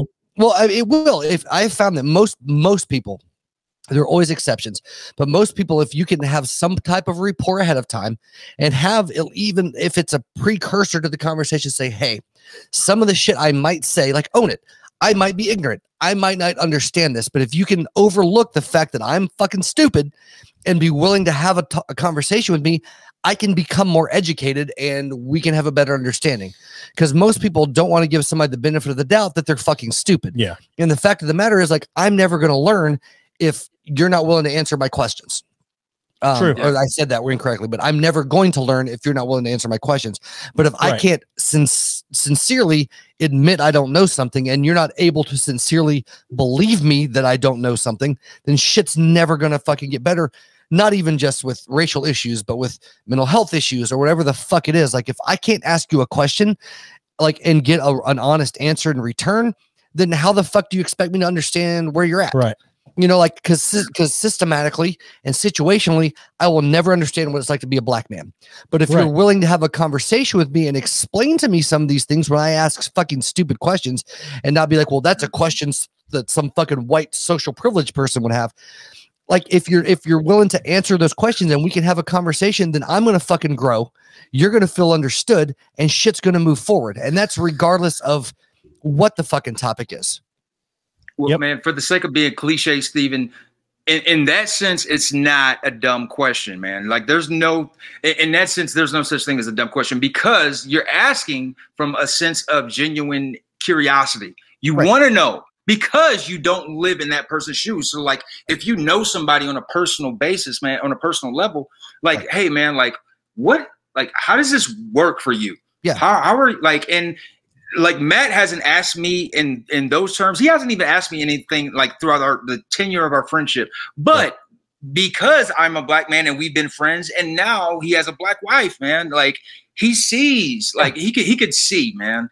And I think we just need more open-minded people like that. Just, you know, understanding, like, I don't get it. Like, can you, like, enlighten me? Right. And even having the conversation of that, like, I'll never probably understand this, but at least I can understand where you're coming from, so I don't just fucking blow off your point of view. You know what I'm saying? Like I can never comprehend. Like, I had a buddy of mine, and we've talked about this before, but a guy that I worked with, and he grew up like in Atlanta, but like super ghetto, super poor, had worked his way through school as an engineer, like a super good dude. And I was able to have some conversations with him and learned a lot about what it's been like for him growing up as like a black dude in the South, like some of the shit he's had with police and all that stuff. And it changed my mind significantly about a lot of things that I was just ignorant because I didn't know any better. But he was willing to have those conversations with me. So I'm legitimately grateful for this dude being willing to fucking be like, oh no, man, you don't understand what the fuck's really going on. And to have that, because that helps me or people in general. I don't have empathy because I'm a fucking heartless asshole, but at least have some understanding of what the fuck's going on with somebody else to make you at least more aware of what's going on around you. Well, Steven, I know some heartless assholes, man. And throughout the course of this conversation, I could tell you're not one, man. Well, no, I don't have an emotional, like, I essentially, not to golf on it, but I'm essentially a sociopath in the sense of my emotional range and how I relate and how I compartmentalize. But a part of me thriving in the world is my ability to understand or to relate or to at least read people around me, right? And the best way for me to do that is to understand people. And if people are willing to have those conversations, then I can have a general better understanding, and really it makes my life easier. Like, to be just fucking perfectly blunt with it. Like, if I can understand you as a person, I'm going to get along with you better, period. And just in general, because I'm a big believer in baseline of respect, right? Like, the world is already a shitty fucking place. And if we can do things to make the life better for everybody, then it's a less shitty place. Yeah. And by me being able to understand where you're at, we can relate in a way that's not fucking tension filled and shitty for both of us. Does that make sense? Like, in a lack of a better way to put it? Dude, that's what it's about, man. And I mean, this might sound like a TGIF PSA, but like, it starts with us. It really does, man, because like, I don't know anybody that works in Washington, D.C. for Capitol Hill, for the Supreme Court, but the people that I see on a day-to-day basis, our interactions that can make a change on our lives, man. Yeah. Literally. Yeah. Well, bottom line is, if I got the chance to play 7 Minutes in Heaven with either one of you guys, I would put forth an equal amount of effort for the blowjob for both of you. Just wow. Saying. Yeah. Thank you. Thank you. You're so woke. Yeah, man. We get some sex. Like Joey, he's getting the half-ass, maybe one hand, but you guys are fucking getting fucking nice. Oh man, he's getting blue balls. I think that's purgatory. It's fine. Well, shit. Well, guys, man, thank you. Like, we sincerely have fucking had so much fun with this episode. And you know, fuck those other assholes who came on your show and didn't invite you. You're coming on our show, man. Yeah, I was about to say. You're saying this now. Us. Don't fucking cock tease us, you assholes. Nah, man. Watch fucking Blank Man. You can be on this week's episode. Watch that. I love the movie. Not Blank Man. What was the other fucking movie? Dark Man. God, not Dark Man. Jesus Christ, fuck you. No, fucking Dark Man always makes me think of it, and I cannot remember the name. I never can remember the name of the movie. All right, it's dystopian future. Fuck, I can't remember. It doesn't matter. Anyway, it made me think of Willow. Willow. Fuck yeah, that was 80s though, right? Was I know what you're talking about. I think Willow in the 80s. Rad dude. Yeah. Dark City. That's what the fuck I was thinking about. Hell yeah. It had creepy like that's a needle in a haystack. And SNL like leather shit, right? Yeah. It was fucking awesome. Hell yeah. Steve, come on. Watch some of these fucking crazy white movies with me. I've seen my fair share. Have you heard me when I talked about Gummo? Yeah. Guys, watch Gummo and then tell me what the fuck, okay? Because I don't get it. I watched it like 20 times with Steve and I still don't get it. I'm gonna watch Gummo. Have you watched Pi? Like that? Oh yeah. Nah. No. Darren Aronofsky, I don't know. Like, did he make the druggy movie, Steve, that we used to watch? The really dark one? Requiem for a Dream? Yeah, he made that, right? That is him. Heroin. So much heroin. That is him, yeah. And Jennifer, whatever the fuck her name is, you can see her vag. Jared Leto. Or was that Jared Leto? And Jennifer Connelly. Yep. Leto and Connelly. Yeah. And Marlon Wayans, man. Yeah. Yep. That movie's dark. Don't do drugs and then watch that movie. If I ever wanted to do heroin, that movie's like by itself was like, yeah, I don't want to do heroin. Don't. Yeah. You're gonna lose. Or crack. Don't do crack, bro. Well, hey man, if you guys will hang on for just a second when we end the episode, so we can kind of bullshit for a second, and we'll give you links and shit. So just hang around for a minute if you don't mind when we sign off. Perfect. Most definitely. All right, dude. All right.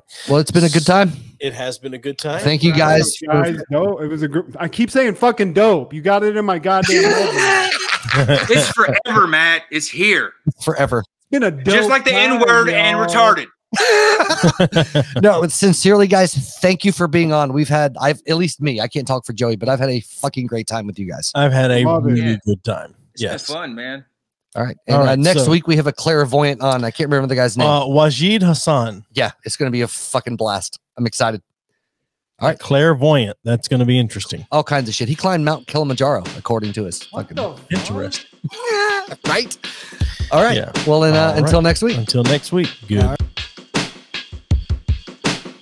Give us a thumbs up on Facebook at B3F Podcast. Follow us on Twitter at B3F Podcast and on Instagram at B3F_podcast. Send us your questions or comments to bfff.podcast@gmail.com. Rate us and review us wherever you listen to the show. And as always, thanks for listening.